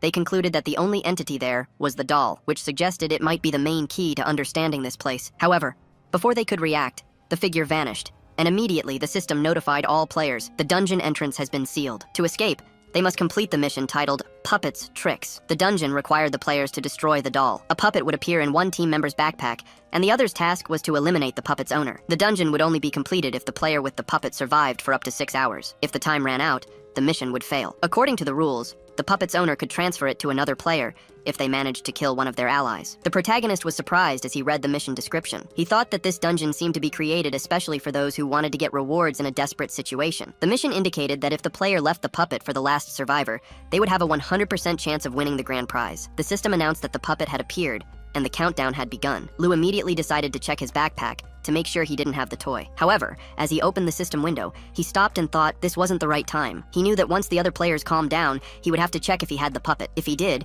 he would have to decide whether to turn it in, but that would make him a target for everyone else. Facing two powerful fighters wasn't the best position, and his chances of death increased drastically. The other players started eyeing each other suspiciously, and the atmosphere grew tense. Liu Ye noticed that everyone seemed wary of the person next to them. Maybe they were hiding something, or perhaps they were in the same situation as him. It was then that Wei Shi clapped her hands, getting the group's attention. Liu Ye shifted his gaze to her as Wei Shi smiled and spoke. She suggested that since everyone knew the mission's objective, whoever had the puppet should just give themselves up, accepting certain death. She proposed that everyone would give a fair share of the reward. Wei Shi asked if all the players who didn't have the puppet in their backpack agreed with the idea. Most of the players agreed with her proposal. Taking advantage of the distraction, the protagonist saw a chance to quickly check his backpack while everyone was focused on her. He opened the system window and looked through his inventory. However, his eyes widened in surprise. He discovered the puppet was in his backpack. He thought to himself that he had just joined the team, and they had already given him this puppet as a gift. He frowned as he looked at his inventory one more time, then glanced at the other players. His main goal now was to eliminate one of the team members so the puppet would pass to someone else. He needed to get rid of the imminent threat,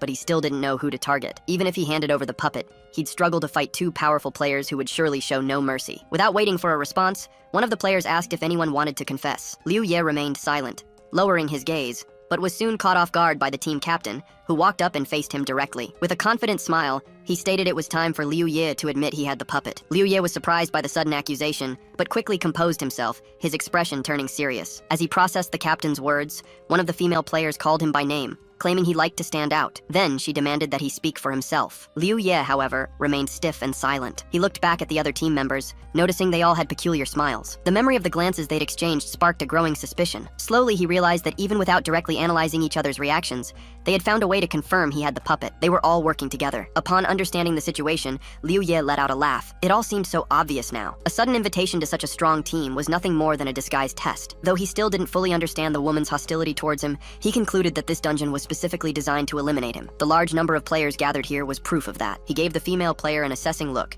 and, analyzing the situation, concluded that by inviting him to complete the dungeon, she had signed her own death warrant. After all, the only reward in this desperate situation belonged to him. His smile widened as he better understood the game they were trying to force on him. The woman, in turn, commented that he was rude, but it didn't bother her. Liu Ye had already shown his strength, but he was still far from being a match for the rest of the team. They didn't waste time on pointless arguments. The sooner the battle ended, the faster they could move on to the next leveling session. Faced with this, he simply agreed. It was then that Lin Fei shouted, offering him a chance to defend himself. To him, this would make the fight more interesting. After all, they wanted to crush his hopes little by little. Wei Shi, for her part, covered her face with her hands and lamented how cruel they were being. However, she soon pulled her hands away, revealing a cunning smile. With a sharp gaze, she stated that Liu Ye shouldn't force them to act this way. Without hesitation, Liu Ye quickly swapped his equipment for a pendulum and aimed the weapon at her. However, he hesitated before shooting. Wei Shi observed his hesitation and concluded he didn't want to act rashly. She also realized he wasn't even aware that he was being spared. The other team members, upon seeing the weapon he was holding,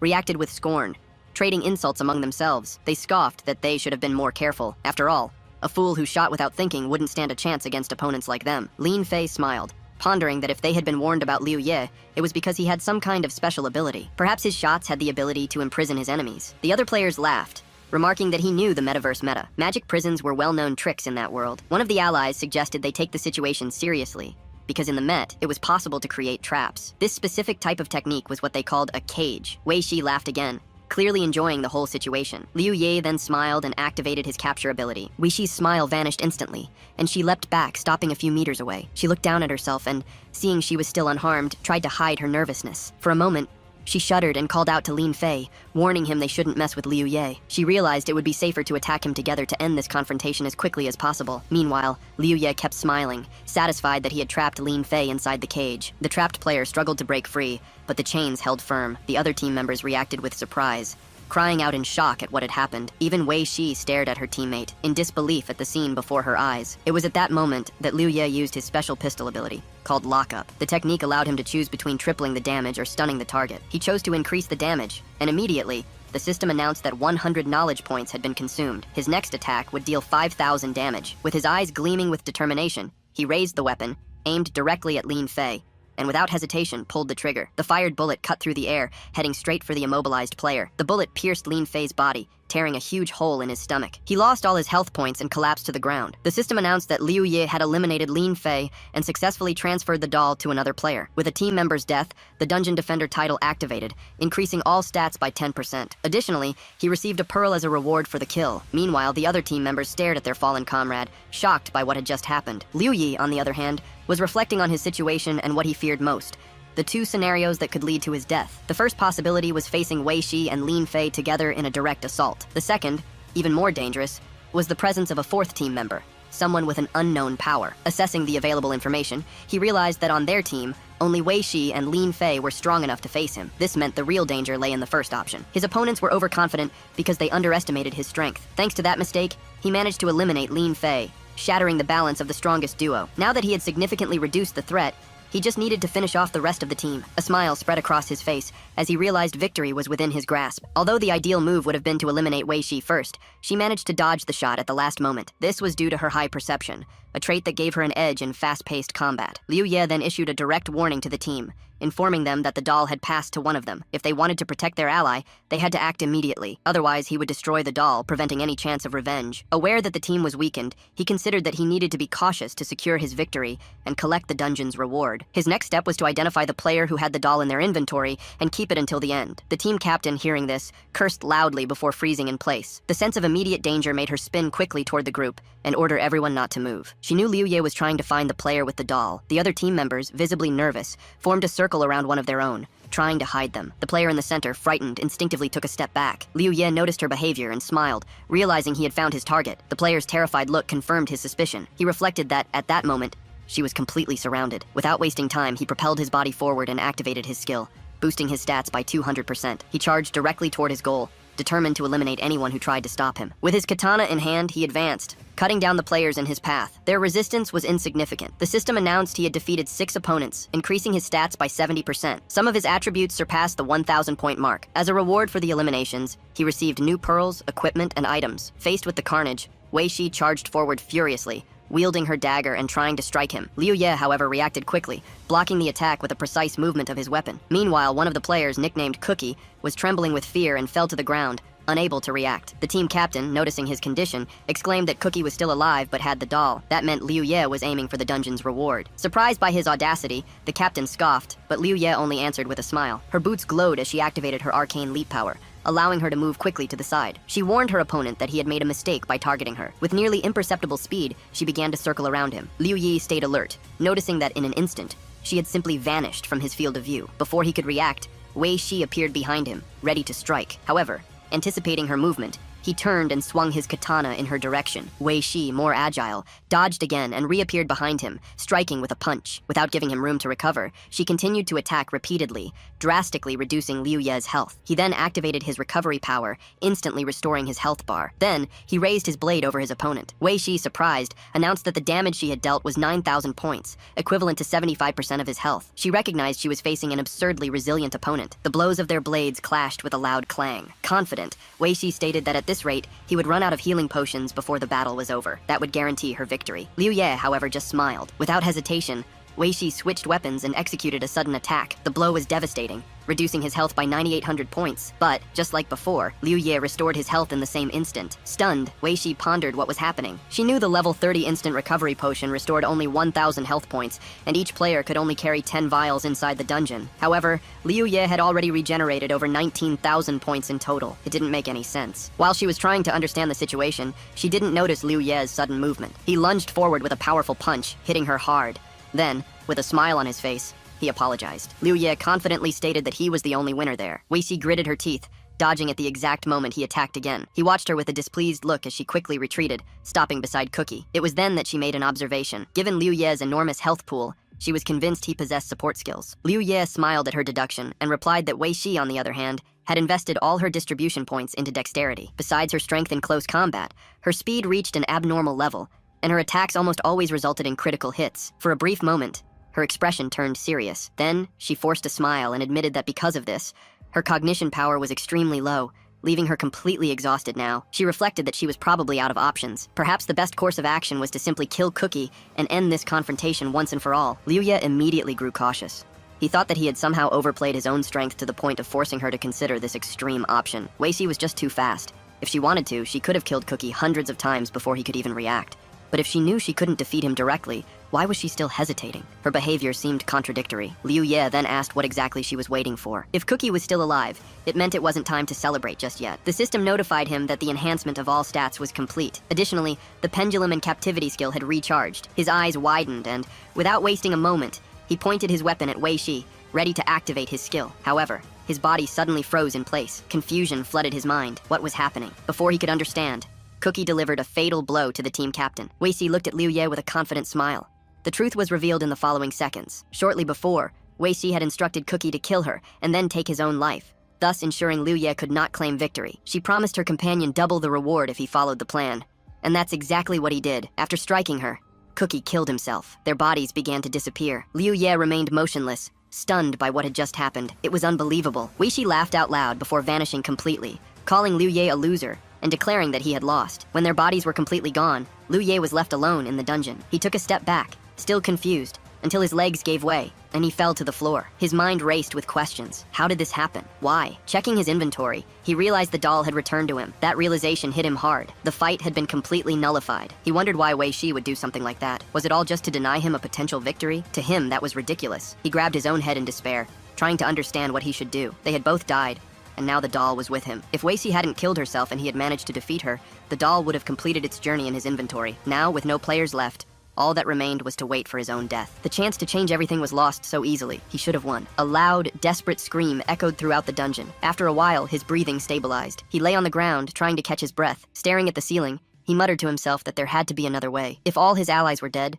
then Yuan World wouldn't just let him lose like this. This meant there had to be another method to get around this situation. He stood up and looked around, trying to think of all the possibilities. Then he decided to explore the room, determined to find a way out. Upon reaching the edge of the platform, Liu Ye reached out and felt something invisible in front of him. He quickly realized it was a transparent wall. Analyzing his surroundings, he concluded that the special dungeon's territory was limited to the size of that cylindrical platform. After another careful inspection of the area, he headed to the central pedestal. With the doll in hand, he climbed onto the pedestal and stood cautiously, assessing every detail around him. Soon, his eyes landed on a plaque engraved with an intriguing message: "Hope and despair exist together." Looking closer, he noticed a scratched marking just below the main inscription. Approaching, he realized something was written in small letters. Running his fingers over the stone surface, he managed to decipher the words engraved there. "I can't open the door." As he touched the inscription, he felt the slab under his hand give way slightly. A distinct sound of a mechanism being activated echoed in the air. At that moment, the system notified him that he had found the entrance to the Cutscene Research Institute. New information appeared before him. To open the membrane,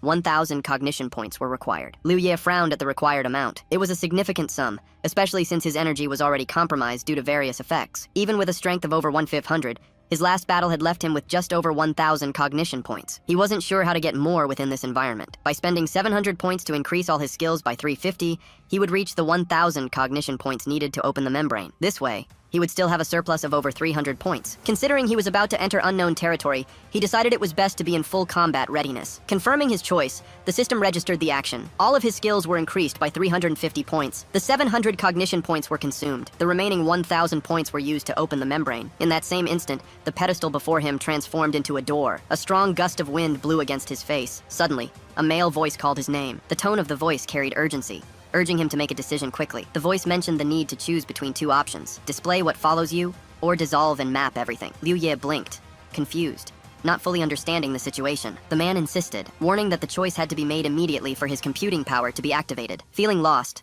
Liu Ye tried to find some logic in it. What exactly did these options mean, and what would be the consequences of a wrong choice? He analyzed the context. If this was a fixed system test, then they were likely on the verge of a major disaster. The key point seemed to be the idea of computing power. He pondered whether displaying this power meant ensuring his own survival, or if it was just a tool that could be used to escape the imminent catastrophe. Reflecting on his past life, he realized he had never gotten this far to face such a dilemma. If the goal was to ensure his and his sister's survival, the most logical option would be to display what follows him. However, if the only way to avoid the disaster was by using an external resource, then the safe path would be to dissolve and map everything. Liu Ye knew that if the disaster was inevitable, the only way to face it was to be prepared to deal with the consequences. He also considered that the purpose of mapping the computing power might be related to selecting individuals with certain qualities. But how could he be sure he was making the right choice? At the end of his reflection, he concluded that he needed to ensure the Forgotten Ones had access to the perfect computing power. After all, only a few could return to the characteristic of imagination. If the first world hadn't emerged, the player's level would never have evolved to where they were now. Convinced that this was the best possible decision,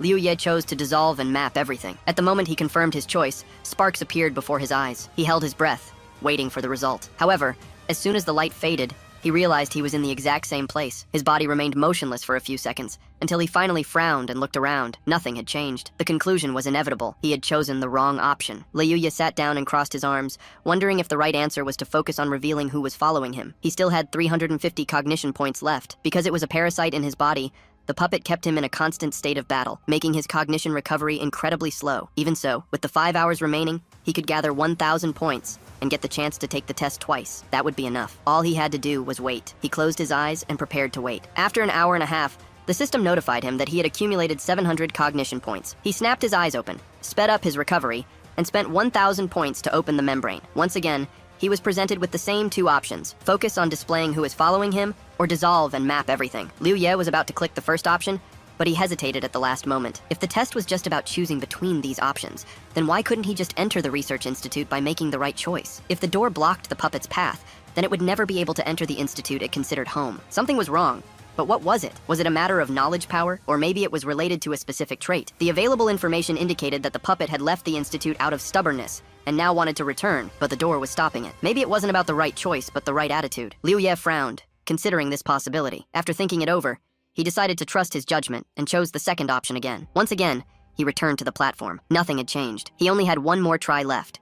If he made a mistake, he would have to wait again. Even so, he still believed in himself. He sat down once more and waited. An hour and a half later, only 27 minutes remained before the task ended. Checking his cognition points, he saw he had accumulated 700. Liu Ye opened his eyes, used his remaining points, and activated the membrane. This time, upon choosing the second option, he immediately backed away and felt the ground tremble beneath his feet. He leaped back and saw the pedestal begin to descend. A satisfied smile spread across his face as he shouted out loud that he had done it. The hardest part of the test was over. He was now sure the real challenge wasn't picking the right option, but insisting on the validity of his choice. The door would only open if the same option was selected 3 times in a row. A staircase leading down appeared before him. He looked at the entrance to the research institute and concluded that the secret level was meant to be completed by a team. As he walked down the steps, he realized no one had ever completed this task the way he had. To do it, he had to enhance all his skills, rely on pure wisdom, and activate a special counterattack. Without these upgrades, opening the door 3 times would have been impossible. Right now, no one else could access that hidden level. Liu Ye knew he had been very cautious. Still, desperation could lead him to make risky decisions. Being bold, however,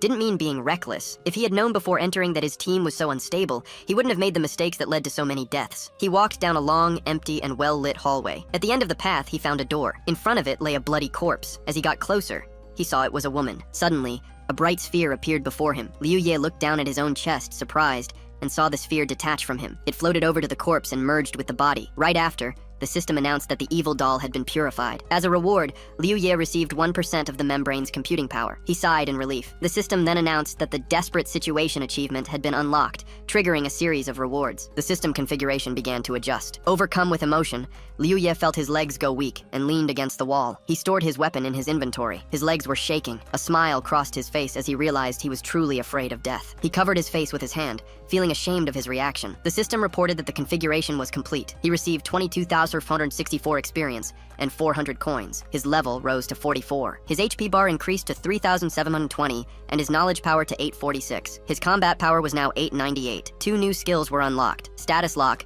freezes the target's health bar and prevents them from spending knowledge power. Every 10 levels adds 1 second to the freeze time. All skills are applicable to the target for 10 minutes. Consumes 50 cognition points. Every 10 levels, the duration increases by 10 seconds. Liu Ye clenched his fists in excitement. He still couldn't believe what he had accomplished. He thought he had only defeated Wei Shi, but in reality, he had overcome something much greater. He jumped into the air and exclaimed, laughing with joy. The dungeon began to disappear around him. Meanwhile, his sister and her friend had already mastered their weapon skills. The two looked at each other, pleased. Wei Shi was waiting for Liu Ye at the player's resurrection point. 6 hours had passed since she last saw him. He still hadn't returned. She crossed her arms, worried, and wondered where he could be. Just then, Blazing Fire sent a message asking what had happened. Wei Shi replied with a single sentence. There was a death. Blazing Fire asked if Liu Ye was responsible. Wei Shi clarified that, in fact, she had been the one who died. For a moment, Blazing Fire was speechless. After a short pause, she added that she had obtained valuable information. He wanted to know what he should do. Wei Shi instructed him to arrange a battle for her in the Mirror Realm. A single copy of Mirror would be enough to restore her level. Blazing Fire agreed. Finally, she mentioned that Liu Ye was the person he was looking for, and that he possessed a special support power. Blazing Fire sat in his guild's meeting room, frowning as he looked at a message from Wei Shi. The man sitting across from him said he knew how rare support power was, and offered to help in the uncontrolled zone. His nickname was Ouija, level 45, and he used his fists instead of weapons. He also possessed support power. He promised to help, but demanded something in return, 10,000 coins. The guild leader replied with a sly grin that it was no problem. Ouija then left the New Order's headquarters, where his friend was already waiting for him. Seeing him, his friend excitedly asked how it went. They had all been jumping for joy, having scoured the entire network to find the owner of the support power. Ouija ignored the excitement and, in frustration, kicked a post, making his friend flinch. After calming down a bit, he said he had arranged everything. His friend exclaimed that this was the first step of their plan and questioned why he was so angry. Ouija crouched down and yelled, furious that he wasn't the only player with support power. Now they had to rethink their plan to reach the top of the New Order. Meanwhile, Liu Ye was sitting in his room, looking at a piece of paper where he had jotted down his thoughts. He pondered the hash power permission, which represented the authority to control the computing output of a specific large machine. He then wondered if the reward for upgrading the special dungeon was just the start of a major quest, or if it had a deeper meaning. Liu Ye questioned what would happen upon reaching 100% computing power and the relationship between the hash power permission and the test. Rubbing the tip of his nose, he felt exhaustion taking over, but he knew he had to keep thinking. His future depended on it. He decided to get up and leave his room to relax and take a shower before returning to the game. As soon as he opened the door and stepped into the hall, he noticed Nianshu coming out of the bathroom, drying her hair with a towel. Seeing him, she stopped and waved. He returned the wave with a smile and headed for the bathroom, but before going in, he glanced back at her. He thought about how there was always a pleasant scent in the air when she was home. His face flushed slightly, and he scratched his cheek in embarrassment. Suddenly, he slapped his own face, wondering what he was even thinking. He needed to hurry up and get in the game to set a goal for the next phase. After some time, he was back in the game and headed to the pavilion, where equipment was crafted and sold. Standing at the terminal, he reflected on his situation. He was level 44 and needed to gain 16 more levels to reach level 60. To do that, he would have to complete a special dungeon 32 times, which would take about 20 days. There were only 22 days left until Yuan World became a reality. Time was too short, and he might not reach his goal in time. On top of that, he still had issues with his equipment. There were 2 ways to obtain metal or equipment. The first was to use coins directly. The second was to upgrade lower-level equipment. Currently, he had 11,021 coins. Of that, 6,750 were rewards from running a special dungeon, and the rest came from dismantling equipment he didn't use. The system asked if he wanted to create 40 purple items for 650 coins each, and upgrade them from level 30 to 40 for 400 coins. He realized he was still missing 3 pieces of equipment: a headpiece, a necklace, and an emblem. Combining 9 pieces with the remaining 40 would cost him 5,550 coins. The system reported it would take 100 seconds to level up the purple equipment. Liu Ye calculated that he would need 16,129 coins to reach level 60. This meant he would have to play more than 40 additional times. He crossed his arms thoughtfully, realizing that if he wanted to reach his goal, he'd have to take risks and seek extra rewards. But who should he target? Suddenly, a new message arrived, catching his attention. Before opening it, he hesitated for a moment, a growing sense of nervousness washing over him. News usually only arrived in emergencies. He told the system to open the message and saw it was a private communication from the guild leader of the New Order. The message asked if he was free and if they could talk. He was surprised,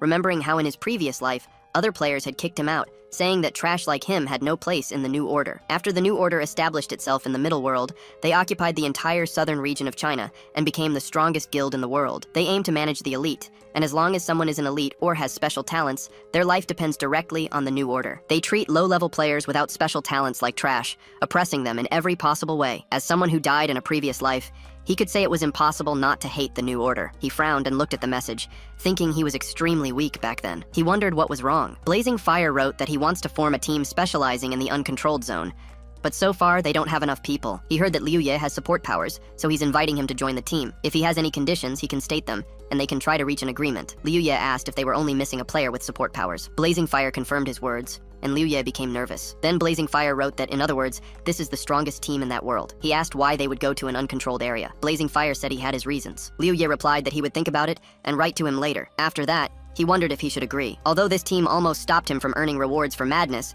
it allowed him to accumulate experience and coins several times faster than a regular team. He wonders why he would go there. It's impossible to use the market's transfer gate to go directly to the secret territory. Besides, several monsters above level 70 live there. He decided not to worry about it for now and thought he should upgrade his equipment first. The system reported that 650 coins are needed to craft purple equipment. Soon, the upgrade was complete, and all of his equipment stats improved. With this, his attack power increased to 9,900, defense to 716, and intelligence to 678, while the rest ranged from 134 to 2,011. His health increased to 6,030, and his cognitive power rose to 2,034. His current combat power is estimated at 102. Since his combat power surpassed 100, he was upgraded to a Supreme Space Hunter. The attribute level increased from +1 to +2. Because of this, his attack power rose to 11,400, defense to 892, resistance to 159, health to 8,040, and knowledge power to 2,112. The main character looked at his upgraded equipment and was very happy, thinking that combat strength gives such cool boosts. After he surpassed 100 attributes, the mark increased, and his strength was amplified by 30%. If he continued to improve his combat effectiveness, he would be able to increase all his other attributes as well. How much is needed? 200? 100? Or 1,000. He suddenly frowned as he thought of something else and looked away. He thought that the Battle Force system could be turned on as long as he had power, but if he has such opportunities, then other players do too. The members of the team formed by the New Order's president. Such a team is equal to a group of 10. The clones made going to the uncontrolled zone a more viable possibility than it initially seemed. Liu Ye sent a message to Blazing Fire, informing him that he would join the team. The reply came immediately, stating that his decision was reasonable. He was told that the team already had a player with support power, ensuring there would be no risk for him. Additionally, Blazing Fire mentioned that Liu Ye would receive a reward of 100 coins. Liu Ye was surprised. He didn't understand the reason for such generosity. It was clear the leader was very wealthy, but didn't seem to care about that detail. If there were any ulterior motives behind that act, he would at least have the benefit of securing enough money to feed himself. He relayed the information to the group, and the president of the New Order soon replied, saying there was no problem with it. Satisfied, Liu Ye noted that he was now part of the team. The invitation to officially join the team was made and accepted without objection. After that, a message was sent in the general chat for the other members to greet the newcomer. Wu Ji showed interest, asking if he would be the second support player besides himself. After a brief exchange of greetings, the president scheduled a meeting at the North Gate. Before leaving, Liu Ye picked up a knife and reflected on his preparation. He decided it would be wise to turn off his headgear and carry a common weapon. If something unexpected happened, he would have a way to protect himself. He also thought it best to keep the knife hidden. The uncertainty of this new environment could put his safety at risk. Upon arriving at the North Gate, he examined the team's member list. Almost everyone was level 50, except for the 2 players with support powers. Moving a bit further, Liu Ye saw a crowd gathered. Blazing Fire was among them, arms crossed, with a look of disgust. The other players seemed curious and were closely watching the new member's arrival. Wu Ji noticed his presence first, turning to wave excitedly. Liu Ye walked over to him and gave a brief introduction. The greeting was returned with a smile. Blazing Fire broke the silence, commenting that he had never met holders of support power before. Now, he had 2 right in front of him. Before they left for the uncontrolled zone, he informed them that there was something he wanted to show everyone. Liu Ye watched him more closely. The possibility that this was the president of the New Order became more evident. If it were true, then he was standing before one of the most powerful people in that world. The president announced that before they set off, the 2 new members must demonstrate their abilities. The support players exchanged glances before Wu Ji stepped forward, offering to go first. Meanwhile, Liu Ye scratched the back of his neck, confused. It made no sense to have to prove his skills there. The invitation to join the team had already been made. Still, the request was reinforced with the argument that the team would feel more confident about them. Liu Ye nodded, understanding the logic behind the demand. Wu Ji then approached Blazing Fire and shared what he had learned about his own ability. He explained that the activation distance of the power depended on the range of the weapon he used. To demonstrate, he raised his hand and explained that his gloves had an attack radius of 1 to 2 meters. Because of this, if he were beyond that limit, his abilities would have no effect. Blazing Fire understood quickly, commenting that the relationship between the weapon and the ability made sense. Liu Ye, on the other hand, was surprised by this revelation. If Wuji's gloves had such a short range, and he himself used a pistol, what was the real limit of his own ability? He had never stopped to think about it before. His powers had always worked without him needing to calculate the distance. Suddenly, he felt uneasy. While he pondered this, Wuji began his skill demonstration. First, he activated a recovery power. Then, he used his second technique, called Mantra. He explained that this ability could be used against bosses, as it caused weakening, aging, and slowing effects. Next, he demonstrated his third ability, temporarily chaining the hands of the New Order's president. He informed them that this technique was called Silence, capable of restraining any enemy, including bosses. To finish, he stated that he would leave his fourth ability as a trump card reserved for more critical situations. Blazing Fire watched everything with a satisfied smile. Meanwhile, Liu Ye concluded that he would follow the same strategy. He would reveal only 3 useful skills to the team, keeping the fourth a secret. When his turn came, he stepped forward and explained that he used a blade with an attack radius of 3 meters, superior to Wuji's. He repeated the demonstration of the recovery ability,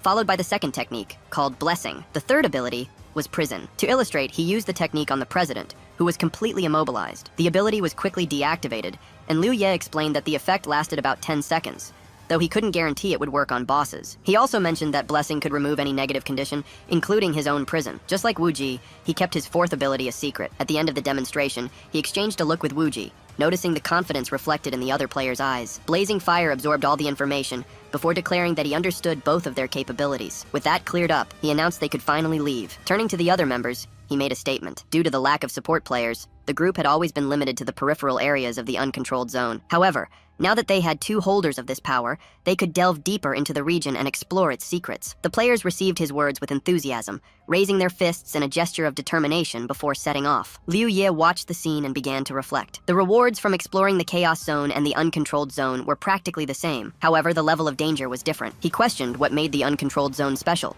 why the president of the New Order insisted on exploring it, and if something hidden was in that place. His train of thought was interrupted when he realized he had stopped walking. Wuji noticed his hesitation and waved, getting his attention. Liu Ye started walking again, smiling at him, before continuing to follow the group. However, as he moved forward, his expression slowly hardened. For him, there was only room for 1 support player on that team. It was only a matter of time before Wuji was eliminated. And when that happened, Liu Ye would be the sole holder of that power on the team. Upon reaching the entrance to the uncontrolled zone, the players were met with the decaying landscape that awaited them. Tall, ruined buildings were scattered everywhere, creating a dark and oppressive scene. The team captain took the lead, explaining the unique aspects of this area compared to the Chaos Zone and the Danger Zone. The main difference was that the difficulty in the uncontrolled zone was determined by the number of team members. For that reason, their group consisted of 10 people. However, even though this was the minimum number allowed, the difficulty would still be equivalent to a squad of 80 combatants. Because of this, they had to stay alert at all times and never act recklessly. Furthermore, the captain warned them that killing monsters in this region offered no rewards. Given this, if they encountered any, their priority was to find shelter immediately. If there was no safe place nearby, they were to do their best to distract them. If it became necessary to sacrifice some team members to ensure the survival of the rest, then so be it. A heavy silence fell over the players after that statement. Without further delay, the captain leaped forward, throwing himself off one of the buildings. Without hesitation, the other players followed his lead, jumping after him. Liu Ye, on the other hand, remained crouched for a moment, scanning the surroundings. Then he pushed himself forward and jumped as well. As he neared the ground, he noticed the darkness around him growing thicker. As soon as his feet touched the ground, he looked up at the sky. A flash of lightning illuminated the horizon between the ruined buildings. Glancing to the side, he saw the other team members, and, near them, a monster perched atop a half-destroyed building. The creature, noticing the player's presence, let out a deafening roar. Liu Ye frowned, assessing the situation. Blazing Fire, keeping his composure, ordered those with camouflage skills to use them immediately. The players reacted quickly, scattering in search of hiding spots. As soon as they started running, the monster leaped from the roof and gave chase. But before it could get close, a second creature appeared out of nowhere, grabbing the first monster with brutal force. The captured being let out a piercing shriek as it was crushed in the larger predator's fist, then violently thrown off the building. The new threat didn't hesitate and started running after the group. One of the players, hearing noises from behind, instinctively turned to look. His eyes widened as he spotted a colossal monster in pursuit. Recognizing the creature, he shouted a warning to the president of the New Order. A man-eating leopard was hunting them. What was supposed to be a simple entry into the uncontrolled zone had turned into a disaster. Blazing Fire, remaining cool, warned them not to panic. He ordered them to keep trying to avoid direct confrontation as much as possible. The group ran into a narrow alley, trying to shake the creature. Wuji, intrigued, questioned the monster's true strength. In response, one of the guild members explained that on a previous occasion, 10 squads had been sent to the uncontrolled zone to gather information. 5 of those groups were wiped out by a single beast of that species. Even with such an alarming report, Wuji remained skeptical. The creature, meanwhile, seemed to have figured out the group's escape route. Instead of following them directly, it took a shortcut, smashing through a building wall and appearing before the players at the end of the alley. Blazing Fire, without hesitating, called out to a blindfolded team member and ordered him to distract the monster. The player immediately stopped and obeyed, activating his taunt ability. The effect would last for 1 minute, reducing the leopard's speed by 10%, but in return, it would increase its attack power. As soon as the ability took effect, the monster abruptly halted its charge, focusing its attention on the new target. The player then ran in the opposite direction of the group, luring the beast with him. Wuji watched the scene intently, considering how he could take advantage of the situation. Then, he shifted his gaze to Liu Ye, his expression growing even more serious. Without hesitation, he raised his hand and activated his marking ability on him. From that moment on, Liu Ye would be within the perception range of all creatures within a 1,000-meter radius. The effect would last for exactly 10 minutes. As soon as the skill was activated, all the monsters in the area immediately turned their attention to Liu Ye. The maniacal leopard, which was being distracted by the blind player, suddenly stopped. The player cursed, confused, exclaiming why the creature had stopped following him. Meanwhile, Liu Ye kept running, oblivious to anything unusual. However, a monster suddenly leaped at him. With no time to react, he tried to grab it, but the force of the charge made him lose his balance. The beast brutally threw him against a wall. The impact was violent. The other players, noticing the commotion, stopped and looked back. Seeing the scene, they cried out in shock. Monsters were coming from all directions, converging directly on Liu Ye. Confusion swept through the group. They couldn't understand why all the creatures were suddenly focused on him. It was then that Liu Ye glowed with fire, and his gaze met Wuji's. The smile on the player's face revealed his intentions. Liu Ye immediately understood what had happened. Without hesitation, Blazing Fire dashed off to help Liu Ye. He ordered the others to return to the original shelter, saying he would try to rescue him. The team members called out to him, confused by his decision. As he ran, Wuji watched him and thought he was completely insane. At this rate, he wouldn't make it back alive. He told the others that Blazing Fire seemed determined, but Liu Ye had now become a burden to the team. One of the players wanted to protest, but his attention was diverted by the sound of crumbling buildings. The man-eating leopard was back. It seemed to have shaken off the taunt's effect. With no other choice, the rest of the group decided to head back to the shelter. Meanwhile, Blazing Fire kept running toward Liu Ye. At the same time, he monitored his health bar. He ordered him not to even think about dying there. Suddenly, a monster leaped from the side. Blazing Fire noticed the attack and quickly drew his sword. With an agile strike, he tried to slash the creature's chest. However, the attack didn't even scratch the beast's hide. He was surprised to see just how tough the defense of these monsters was. The creature retaliated with a vicious swipe of its claws. Blazing Fire gritted his teeth and blocked the attack, but was forced to retreat. He backed away, watching the monsters swarm around Liu Ye. The number of enemies was overwhelming. For a moment, he believed he couldn't save him. But then, something caught his attention. Among the stiffened bodies of the beasts, he noticed that Liu Ye was still resisting. The monsters held him by his arms and legs, but he wasn't giving in. Liu Ye activated his freezing ability on himself. The system immediately notified that cognition power was not currently being consumed. His health points were 5,036 out of a total of 8,040. There were only 10 seconds left before the freedom status ended. Without hesitation, Liu Ye activated the blessing skill. He spent all his knowledge power points and increased his attributes by 1,406. His stats surpassed 1,000 points, and in some cases, reached over 6,000. The blessing spread through his body, dispelling the mark's effect. He tightened his fist around the hilt of his katana. The system notified that his energy had risen to 2,712 points, and his attack power increased by 50%. With an agile movement, Liu Ye swung his blade. All the monsters around him were cut down in a single blow. At the same time, the man-eating leopard charged forward. The creature rushed past Blazing Fire, tearing down walls in its path. Liu Ye noticed its approach just in time. He grabbed the beast's claw at the last second, trying to hold it back. The impact made his feet slide across the ground, but he held firm. Quickly changing his strategy, Liu Ye swapped his katana for a pendulum pistol. He used the stun effect and aimed the gun at the monster's head. The moment the creature prepared to attack him, he pulled the trigger. The shot was a direct hit. Seizing the opening, he switched to a conventional model and began firing non-stop. The bullets repeatedly struck the leopard's body, until finally, the creature gave way. With a loud thud, the monster collapsed to the ground, unconscious. Liu Ye climbed onto the beast's corpse and looked around confidently. Beneath his feet, the leopard's body began to disappear. Blazing Fire, motionless, watched everything in shock. His voice trembled as he muttered that Liu Ye was a liar. After all, how could a support player possess such strength? The system notified that only 50 seconds remained before the blessing's effect wore off. Liu Ye immediately ran towards the president, who was still confused. Without wasting any time, he told him they needed to get out of there. Then, he kept running. Blazing Fire, noticing a pack of monsters ahead, snapped out of his shock and chased after him. As he followed, he shouted for Liu Ye to wait for him. At the shelter, the rest of the team remained at the dungeon's entrance, protecting themselves. One of the members commented that he had no idea what was happening with their president. He wasn't even sending messages, possibly afraid he wouldn't get a reply. Another player agreed with this observation.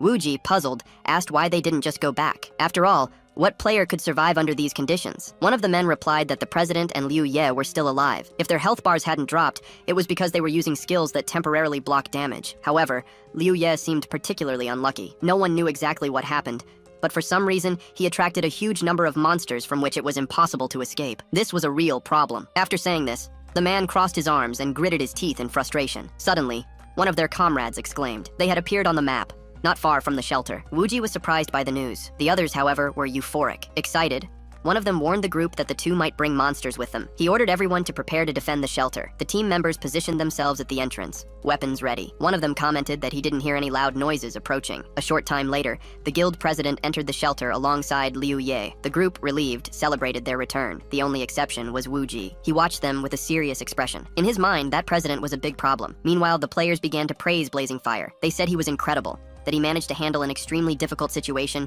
and still save Liu Ye. They claimed he truly deserved his title. Blazing Fire, however, remained silent. His fixed gaze on Liu Ye's back revealed something different. After the two moved away from the group and walked to the back of the shelter, they sat down on concrete blocks. It was then that the president finally broke the silence. He said all those pleasantries were unnecessary. They needed to rest a bit and then head to the dungeon. The players agreed with him and grew excited. Meanwhile, Wu Ji watched Liu Ye, who remained serious. Intrigued, he approached and sat down beside him. With a smile, he asked how he managed to escape. He believed it must have been a thrilling adventure. Liu Ye looked away, and for a moment recalled when the system dispelled the mark skill. Without hesitation, he replied that Wu Ji knew the reason very well, since it was his doing. Wu Ji shuddered at his words. Nervous, he waved his hand and asked, trying to play it cool, what Liu Ye meant by that. Liu Ye held his gaze and said he found it strange that Wu Ji didn't know. He explained that the blessing was a skill capable of removing any negative effect, including the mark that had been placed on him. Wu Ji's eyes widened in surprise. Liu Ye continued, stating that the mark was a level 40 skill. Only 2 people there were capable of using it. Silence hung between them. Liu Ye drew a gun. With a cold expression, he revealed that from the moment he entered, he had considered finishing Wu Ji off. However, upon talking to him, he realized something. Wu Ji's indecision didn't come from fear, but from his determination. He slowly stood up and pointed the gun directly at Wu Ji. In a firm voice, he said that there was only one way to solve this. Wu Ji remained still and silent. Wu Ji cried out, shocked by what was happening. To him, this was absurd. They were partners, not enemies. The rest of the team stood alert, watching the conflict unfold, not fully understanding the situation. Meanwhile, Wu Ji wore a cynical smile. He found it ironic that Liu Ye was about to be killed with a gun, just like in a movie. To him, this scene only reinforced the need to isolate Liu Ye from the team. Besides, if the mark ability was level 40 and only 2 people could use it, then Liu Ye was certain that Wu Ji was the one who activated it. One of the players, outraged, yelled at Liu Ye, questioning his actions. However, Blazing Fire remained seated, not intervening. Liu Ye just watched, a faint smile on his face. Wu Ji, still trying to defend himself, pounded his chest. He claimed he had only asked how Liu Ye escaped the monsters, and suddenly a gun was pointed at him. His expression showed indignation as he turned to the president, looking for support. He wanted to know if this was really acceptable within the team. Blazing Fire remained silent. Wu Ji insisted, pointing out that Liu Ye probably wanted to kill him just for being another support fighter. If that happened, he would be the only one with that power. Wu Ji feared that Liu Ye would start imposing his own conditions, and that the president would end up giving in to them just to get through the dungeon. To him, this was all wrong. He then looked at the others and demanded they pay attention. He wanted everyone to see that Liu Ye was dead weight and had no right to remain on the team. Liu Ye, for his part, just kept watching calmly. To him, the situation was clear. Wu Ji was the one truly responsible for all of this. Turning back to the president, Wu Ji insisted that he needed to be replaced. One team member tried to intervene, asking them to leave the discussion for later, when they were safe. However, Blazing Fire stood up and placed a hand on the player's shoulder, stopping him. His attitude indicated that the conflict had to be resolved right here and now. Wu Ji grew even more apprehensive. To him, Blazing Fire was completely mistaken. It was then that the president stepped forward and firmly grabbed Liu Ye's gun, forcing him to let it go. His gaze was filled with disapproval as he stared at Wu Ji, demanding an explanation. For a moment, Wu Ji hesitated, unsure how to react. Still confused, he felt a sudden pressure on his neck. The president had grabbed him forcefully. The question came out harsh. Why was he constantly trying to create disharmony among the team members? The tight grip made it hard for him to breathe, and Wu Ji wondered where the president got so much strength. Trying to catch his breath, he gritted his teeth and asked what exactly was going on. Blazing Fire, without releasing his throat, stated with conviction that he trusted Liu Ye far more than Wu Ji could ever imagine. Wu Ji, still in disbelief, argued that he didn't understand the situation. After all, it was Liu Ye who had pointed the gun first, but his excuse was ignored. The president then activated his ability. His voice was firm as he declared that Liu Ye would never have done that without a reason. The shock washed over Wu Ji. He couldn't believe the president trusted Liu Ye so much that he would ignore his words. To him, this was unfair.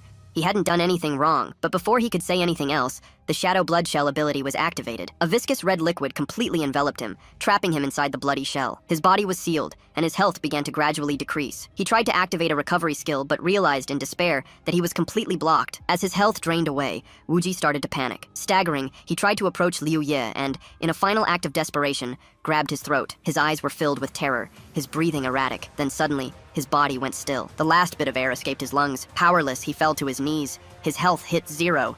In an instant, he vanished.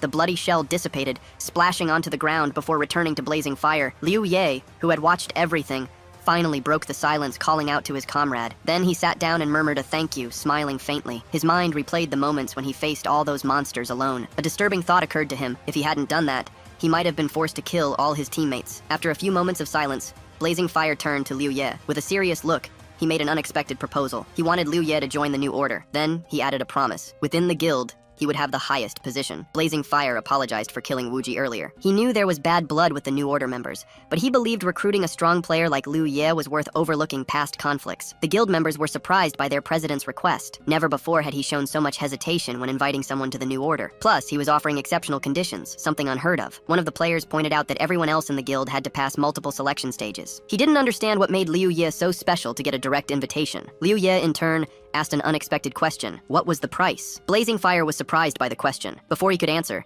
another player jumped in, calling the question absurd. To him, it made more sense for Liu Ye to hear the benefits before even thinking about the costs. However, Liu Ye explained that when joining a guild, you shouldn't just consider the positives. The most important thing was to understand the price. The guild president kept a confident gaze on Liu Ye. Then, he lowered his head and smiled. He said Liu Ye wouldn't have to pay anything. However, Liu Ye didn't believe him. He knew that when the time came to pay up, he likely wouldn't be willing to accept the cost. The real price was the willingness to sacrifice everything when the guild needed it, including levels and valuable equipment. In return, he would receive generous compensation. Liu Ye frowned and looked at him suspiciously. To him, crossing the uncontrolled zone dungeon would inevitably lead to a massacre. His words had an immediate impact. The president and the guild members became alert. After a moment's hesitation, Blazing Fire nervously replied that he didn't believe it would end that way. He claimed the probability was minimal. Liu Ye, however, didn't seem convinced.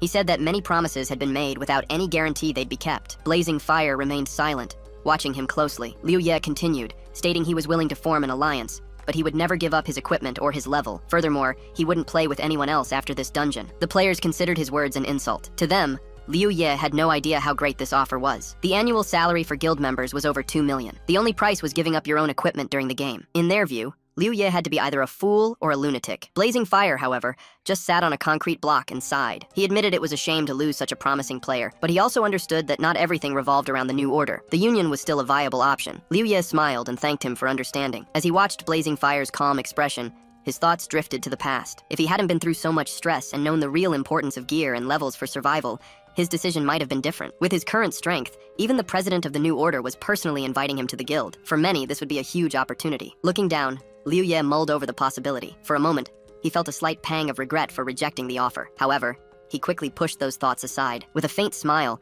he reminded himself there was no need to apologize. The only reason the president wanted to recruit him was his strength. If he kept getting stronger and stayed alive, more and more people would seek him out. Meanwhile, Blazing Fire stared at the chat window with a grim expression. In the chat, a player named Bai Shou wished everyone good luck. He wrote that the first uncontrolled zone dungeon would be special. It would have 10% of the membrane's computing power. After a few moments, he added that one of the conditions for a perfect clear of a special dungeon was facing a desperate situation. He also mentioned that he had failed completely on his last attempt. Not only did he fail to clear it, but all of his allies died. Now he didn't even know how long it would take to recruit new members. Reading this message, the president gritted his teeth. He cursed mentally, thinking about the implications of that information. If one of the conditions for clearing it really involved a desperate situation, then things could get even more complicated. His gaze fell on Liu Ye. He thought he'd failed the first step by trying to bribe him, but he knew his strength was still an essential asset. He had to keep pushing. Meanwhile, in the chat, Zeno commented that they seemed to be on the move. He stated that the group was heading to an uncontrolled zone to find the computing power membrane. Baisho added that 50% of that power was available. He said they would soon see how much each of them could take for themselves. Chino chimed in,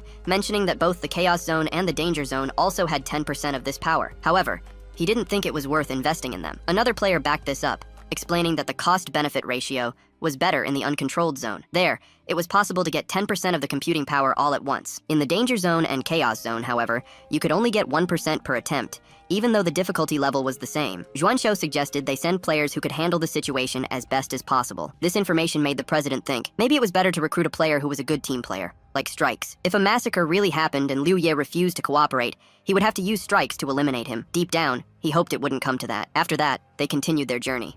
Liu Ye reflected that by temporarily joining the New Order's team, he would have the chance to witness the guild's full strength in action. This way, the assault on the uncontrolled zone's dungeons could begin. The team had a main tank, a player known as Fresh Meat Fan, as well as a support tank, who was the president of the New Order himself. There was also a support fighter who never removed his blindfold, and a damage dealer who wielded twin swords with lethal precision. Additionally, a damage-gathering specialist stealthily eliminated monsters, playing a crucial role on the team. With impeccable coordination, the group took only 4 hours to clear a level 50 dungeon. As they ventured deeper into the uncontrolled zone, the number of cleared dungeons increased. On the 4th day, the group had already completed 12 dungeons. It was then that Liu Ye reached level 50. The achievement brought satisfaction, especially since reaching this level unlocked the special level 50 rebirth power ability. Before him, 2 skills were available to choose from: cooldown reset and scan. The first skill allowed him to reset the cooldown of all other abilities, but it had a 12-hour recharge time. The second skill made it possible to scan the area map within a 1,000-meter radius, identifying resources,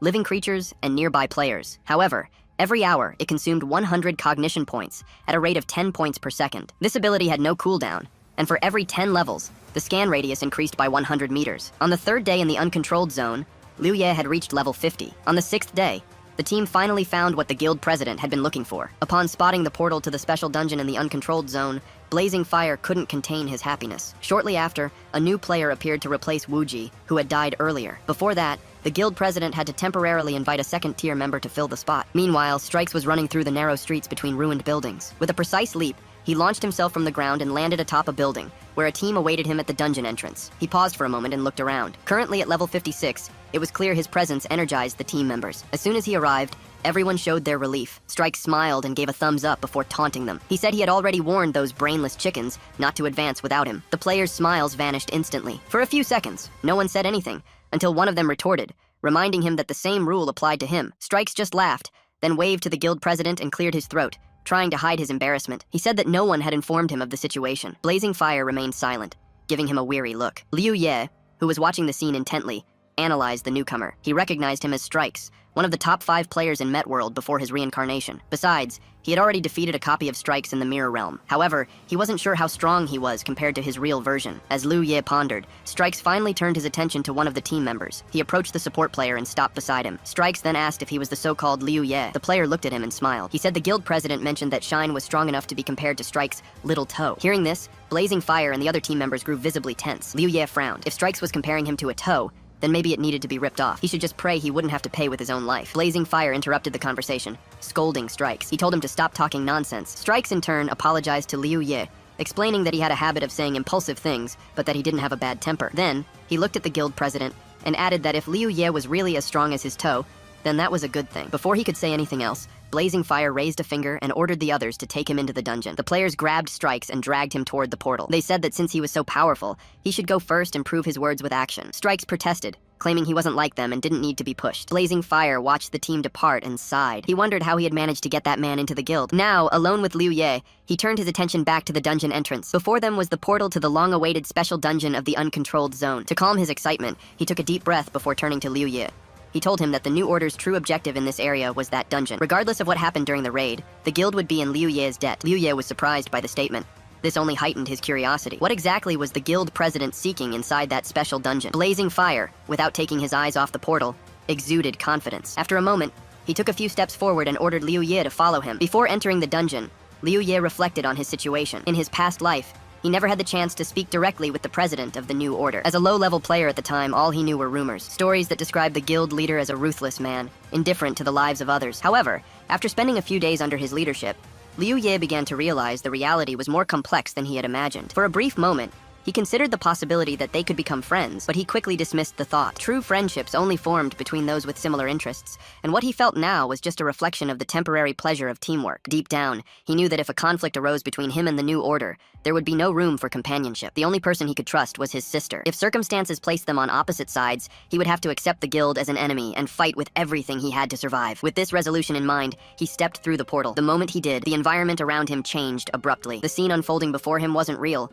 It was a memory recorded in the location. 2 figures watched with satisfaction as something moved inside an incubation chamber. The creature had been born successfully. After removing it from the incubator, The scientists confined it to an isolated room to monitor its growth. One of them, excited, commented on the experiment's success, praising the power of technology. The Research Institute's director, pleased with the progress, asked about the brainwashing process applied to the creature. The response wasn't encouraging. All the methods tested so far had only served to irritate it further. Suddenly, without warning, the creature began to move at an alarming speed. Before the scientist could react, the monster shattered the containment glass and charged at the director. In the scattered fragments on the floor, its reflection revealed a terrifying image. In the midst of the chaos, one of the scientists, gravely injured, crawled to a table. With what little strength he had left, he warned the others to stop the creature's escape. The director, filled with dread, made a desperate decision. He shot to his feet and, with a shout full of urgency, declared they needed to destroy it. Then, he slammed a large red button. The scene shifted again, bringing Liu Ye and the rest of the team back to reality. They now stood on a mountaintop before the entrance to the Research Institute. The group paused for a moment, surveying the area. Liu Ye recognized the familiar pattern. Another special dungeon with cutscenes integrated into the narrative. As he watched, Blazing Fire reviewed the mission information provided by the system. The interface confirmed the dungeon mission had been generated and that teleportation was disabled. Mission: an experiment gone wrong. The objective was to transport the Screaming Serpent's life source to membrane number 304, located in the core of the Research Institute, for the incubation of ancient organisms. The mission, however, had strict rules. The life source could not be removed from the player's inventory. Their lives were directly connected to the item. Anyone who broke the bottle would die instantly. In a matter of seconds, a bottle appeared in each player's hands. Blazing Fire assessed the situation and concluded that everyone had received the life source. For them to succeed, they would ideally need to reach the destination without any casualties. Taking a deep breath, the guild leader signaled it was time to move forward. Liu Ye held the bottle firmly, examining it closely. Up to this point, he had only been in 2 dungeons with cutscenes, one of them during the special mission with Wei Shi. As the group prepared to move on, no one noticed the presence looming above them. High above, a shadow moved silently, watching their every step. The calm was shattered by a deafening scream. A colossal serpent suddenly appeared, its voice reverberating across the entire mountain. The group spun around immediately, a chill running down their spines as they faced the creature. Blazing Fire reacted quickly, trying to coordinate the players and instructing them to get into combat formation. However, before they could react, the serpent let out a second scream, this time releasing a powerful sound wave. The impact was devastating.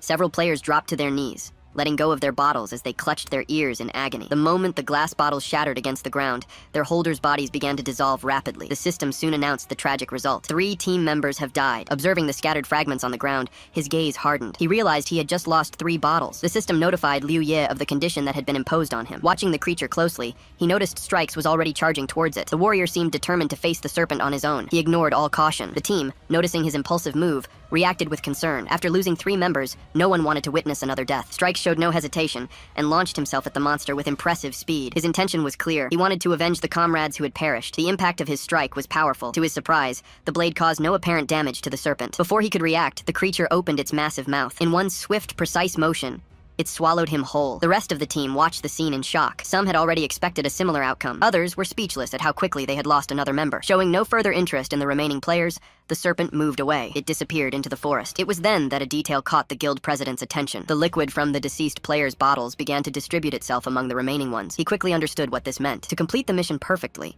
it wasn't necessary for everyone to reach the destination, only for the 10 parts of the life source to be delivered. Meanwhile, some players were still discussing Strikes. The possibility that he was still alive was raised. Upon checking the team list, they confirmed his name was still active. This indicated he was still inside the serpent. Perhaps there was a way to rescue him. Faced with uncertainty on how to fight the monster, some team members began discussing strategies. The guild president quickly shut down the conversation. He seemed confident that if Strikes had survived this long, he still had a chance to escape. The most important thing right now was to head to the Research Institute and complete the mission. Liu Ye analyzed the situation carefully. The president's actions reinforced his suspicions that he was aiming for a perfect run of the dungeon. The memory of when he himself had received 1% computing power for a flawless play came to his mind. He began to wonder if Blazing Fire was after the same benefit. With no other choice, the group continued on. They maintained a fast pace towards the institute. 20 minutes later, as they neared their destination, one of the players checked the team map. He made a disturbing discovery. Strikes was on the move.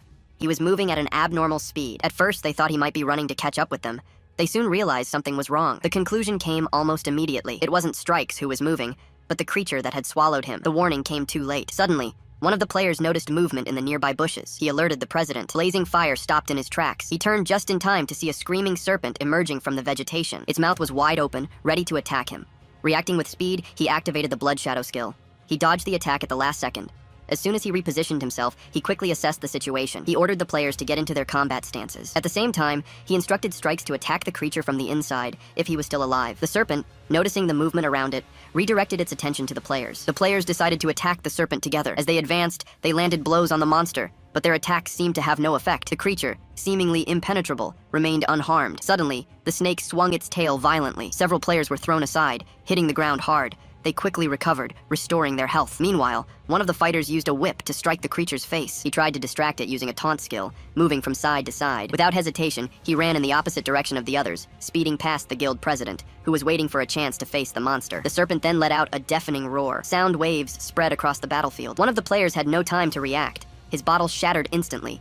In an instant, his body began to disintegrate. Terrified, he realized his death was inevitable. The rest of the group shouted his name, but nothing could be done. Blazing Fire and Liu Ye silently watched the spot where their comrade had been just seconds before. The impact of the loss was clear. Another team member, still shaken, brought news about strikes. The player trapped inside the serpent reported that its internal defense was incredibly tough. He couldn't harm it from the inside. Blazing Fire turned his gaze back to the imposing creature. Up close, he noticed a peculiar detail. The monster's structure resembled an insect more than a snake. This explained its abnormal resistance. Liu Ye quickly understood the greatest danger of the situation. Since the bottles couldn't be stored in the inventory, the serpent simply destroyed them with its sound waves.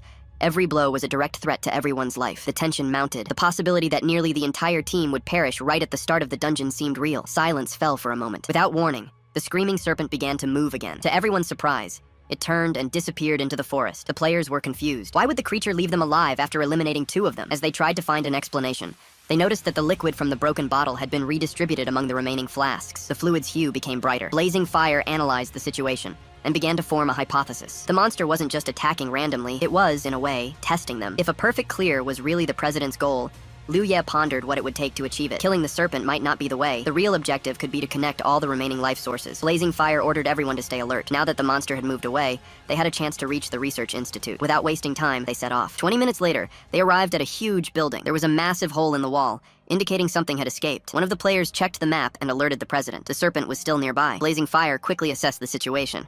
To buy time, he made a drastic decision. He ordered one of the players to break his own bottle. The chosen one hesitated, surprised by the order. Another player intervened, arguing they couldn't afford to lose anyone else. Blazing Fire, however, was adamant. With such a large number of players, it would be impossible to defeat the creature. What they needed now was speed, not brute force. If they could lure the serpent away, they would have time to explore the institute. Faced with the imposed decision, the player gritted his teeth and broke his bottle. The system notified the death of another team member. As soon as the flask shattered, the screaming serpent immediately turned in the opposite direction. The strategy had worked. They had distracted the monster. The players continued on their way, relieved. One of them, excited, praised the genius of the plan. Another stated they should thank the captain. Thanks to him, they now had a way to track the dungeon boss's movements. Blazing Fire checked the map and confirmed his theory. Meanwhile, Liu Ye began to reflect. Before, he refused to spend money on equipment and levels. Now, if Blazing Fire knew how to get a perfect clear, he could become a target as soon as they reached the institute. In that kind of environment, surrounding him would be easy. Blazing Fire ordered them to hurry. The entrance to the institute was already visible. The group ran through the clearing that led to the building.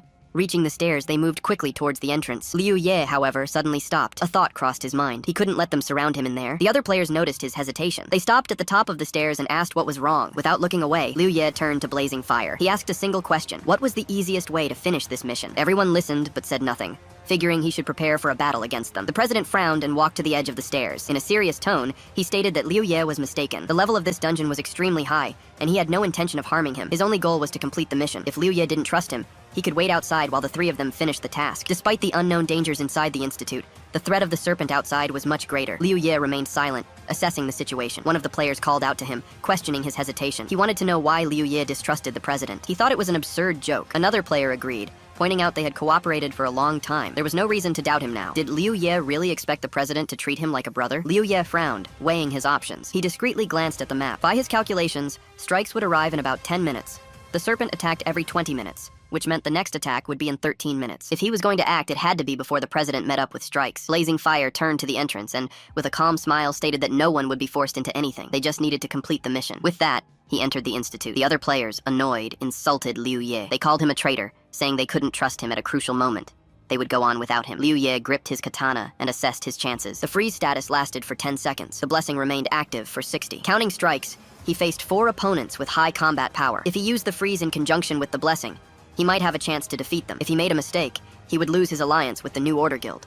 If he hesitated, all his efforts would be wasted. Blazing Fire noticed his indecision and turned around. frowning. The guild members questioned Liu Ye with contempt. Did he really intend to attack them? Forget the alliance. His life was already practically forfeit. They weren't going to dirty their hands killing him. Liu Ye felt the answer was clear. Without further hesitation, he activated the freeze status and the blessing. His strength and speed increased dramatically. In an instant, he shot towards the guild president, who activated his skill. Blazing Fire's body vanished before his eyes. The players shouted, incredulous at Liu Ye's decision. They claimed he was making a grave mistake and wouldn't last long. Before they could react, Liu Ye swung his katana and cut one of the players in half. The victim's body fell to the ground. Before disappearing, the stunned player muttered that it wasn't possible. The system notified him of a teammate's death. Another player charged forward furiously, weaving side to side to try and trick him. Liu Ye waited for the right moment. He tightened his grip on his weapon, lunged forward, and delivered a precise strike. The system again notified him of a team member's death. Liu Ye checked the map. Blazing Fire was still in the same spot. Strikes, however, was getting closer and closer. Liu Ye gathered all his strength and attacked fiercely, shattering a part of the building's side. Debris rained down everywhere. Looking around, he checked the president's health bar. His HP was still full. This meant that despite the impact, he hadn't managed to hit him. He checked the map once more. Blazing Fire was still there, but there was no sign of him among the rubble. What kind of skill was that? Liu Ye then realized that Strikes was very close. The system notified him that the freeze status had expired. Looking at the debris before him, Liu Ye shouted defiantly, calling out to the president. He asked if he was just a coward, unable to face him directly. Blazing Fire remained silent, not revealing himself. The system then notified him that the blessing's time had also expired. Liu Ye grumbled to himself. If Blazing Fire wanted to make a habit of his cowardice, he'd just stay hidden. However, Strikes had already arrived. Seconds later, the player's figure emerged in the clearing. Liu Ye noticed the movement on the map. Blazing Fire had moved towards his ally. Emerging from his invisible state, the guild president appeared with a malicious smile. He mocked Liu Ye, praising his courage. However, he pointed out that when facing the man-eating leopards, Liu Ye had revealed all his trump cards. Blazing Fire stated that, in the end, he had only sacrificed 2 of his men. Liu Ye didn't reply, just frowned. Strikes in turn unsheathed his sword. Without hesitation, he and Blazing Fire charged forward together to attack him. Liu Ye struggles to block the simultaneous attacks of 2 opponents. He stares fixedly at his adversaries. One of the men claims that Liu Ye is not strong and questions whether their leader has grown weak. But his partner tells him to shut up and kill him first. Liu Ye then prepares his blade for a counterattack. The blonde man watches the action closely. His companion says that now is the time and encourages him to use his short sword. Liu Ye defends against a strike, and the attacker reveals that he has used that sword ever since he obtained his key. He then states that his opponent should feel honored to die by that blade. Liu Ye activates his restart and restraint abilities. A massive slash is unleashed across the area. The man turns to look at the result of the strike. A huge fissure opens in the ground in front of him. Liu Ye points his sword forward and activates his blessing. He then decides to increase all of his attributes. A system notification displays his new stats. Liu Ye now faces the man head-on. The opponent admits that the clan leader was right about his abilities and uses his own restraint. The ability prevents the target from dealing damage for 30 seconds unless attacked first. He then places his blade against Liu Ye's neck. The system informs that Liu Ye is under restraint and unable to attack the target. The man mocks him, claiming that his ability is the perfect counter and that he is his natural enemy. Liu Ye simply jumps away from danger. He then dashes through the air toward the other opponent. The blonde man activates Kai sharing. This ability mixes his attributes with those of the target for 10 minutes. Liu Ye advances to attack the dark-haired man. The restraint finally ends and his stats are released. The man celebrates that his attributes have doubled and praises his clan leader's ability, saying that he is almost at his level. Liu Ye watches him closely. He then decides to retreat. Liu Ye comments that they seem well prepared and that they planned this a long time ago. But the opponent responds that they are just being cautious and that he is not such a big threat. Liu Ye then equips his pistol. The adversary questions the long-range weapon and mentions having heard about his lock ability. He then challenges him to use the ability on him, saying he will stand still to see if he can kill him.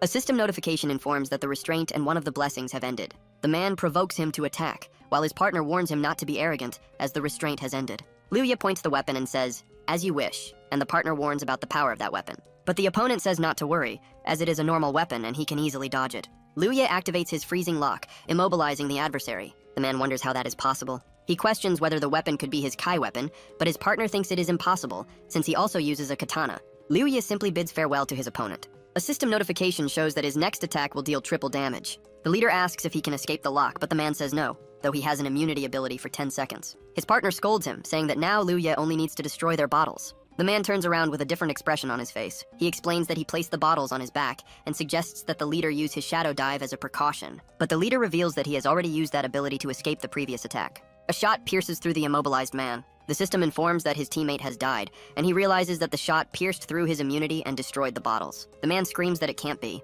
He then steps back and stumbles. His body begins to break apart into particles. He wonders if he lost, but promises that he will win next time. A notification confirms the death of his teammate, and Liu Ye lowers his head. He turns around to leave. 2 items left behind float on the ground. Liu Ye says that he feels no joy in victory, because he knows they will return to seek revenge. He then comments that there will always be enemies on his journey, but these ones are especially troublesome. However, he states that he is not afraid of them in the game, since their power only affects him in reality. That is until the Yuan world descends. Suddenly, a pair of threatening eyes emerges from the darkness behind him. Liu Ye stares into the darkness ahead. He quickly leaps away. He then turns around and curses. A giant serpent appears before Liu Ye. The creature twists its body and moves away. He wonders if it is really leaving. Liu Ye then deduces that the serpent is sparing him because he destroyed the bottles. He runs, stating that he needs to be fast to finish the mission within 20 minutes, or he will be the next to die. Liu Ye advances through a long corridor. At the end of the path, he finds a large glass container. He approaches the object. Liu Ye states that this must be the place. He holds an item and notices that there are no monsters or researchers, concluding that the serpent is the only living thing there.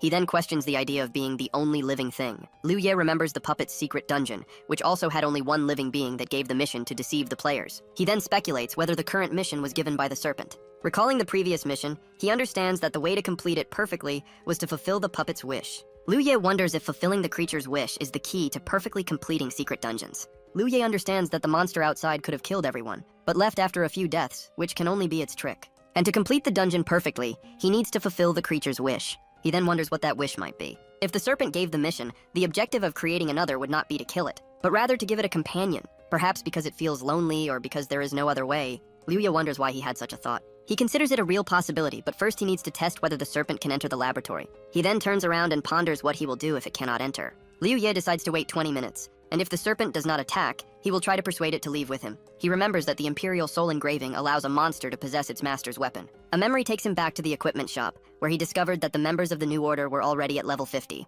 He regrets not having prepared better, since he could not ask the others to wait for him. Then, he recalls seeing several types of enhancement orbs. There, he saw that enhancement orbs and engraving orbs could be exchanged for dungeon essence. He realizes that the items are convenient, and notices something else available for exchange. Liu Ye has the impression that those items will be useful to him later. He exchanged his essence for 3 orbs of each, even though the success rate was only 1%. He then wonders if he is being too hasty and relying too much on luck. A movement at the door of the room catches his attention. He realizes that the creature has finally arrived. Liu Ye prepares himself for what is to come. He concludes that the creature is moving outside and decides to go out to check. But he changes his mind and decides to wait to confirm whether it will not enter on purpose. 30 minutes later, he says that the time has come. The great serpent begins to move. It then advances amid the rubble of the place. The creature watches him intently. Liu Ye's legs tremble before the imposing presence. He looks up toward the creature. The head of the giant serpent stops right in front of him. He wonders what he should say, since everything would be useless if he could not communicate. The creature then asks him why he is not completing the mission. The serpent moves even closer to him. Liu Ye explains that he acted that way because he felt that it wanted to leave that place. In the distance, something heavy collides with the ground. The massive tail of the serpent strikes the ground with force. Liu Ye watches the display of power. A dark silhouette falls from the sky near them. He realizes that that monster is far too strong for a player to defeat. The creature then asks him if he has a solution. Liu Ye replies that he does have a way, but she will have to accept him as her master. The serpent raises her head and asks if he is worthy of being her master. The creature looks down at Liu Ye. He steps back but states that this is the only way. Liu Ye decides that the situation is far too risky and that he should simply leave. The serpent's face moves closer. He stops retreating and plants his foot firmly on the ground.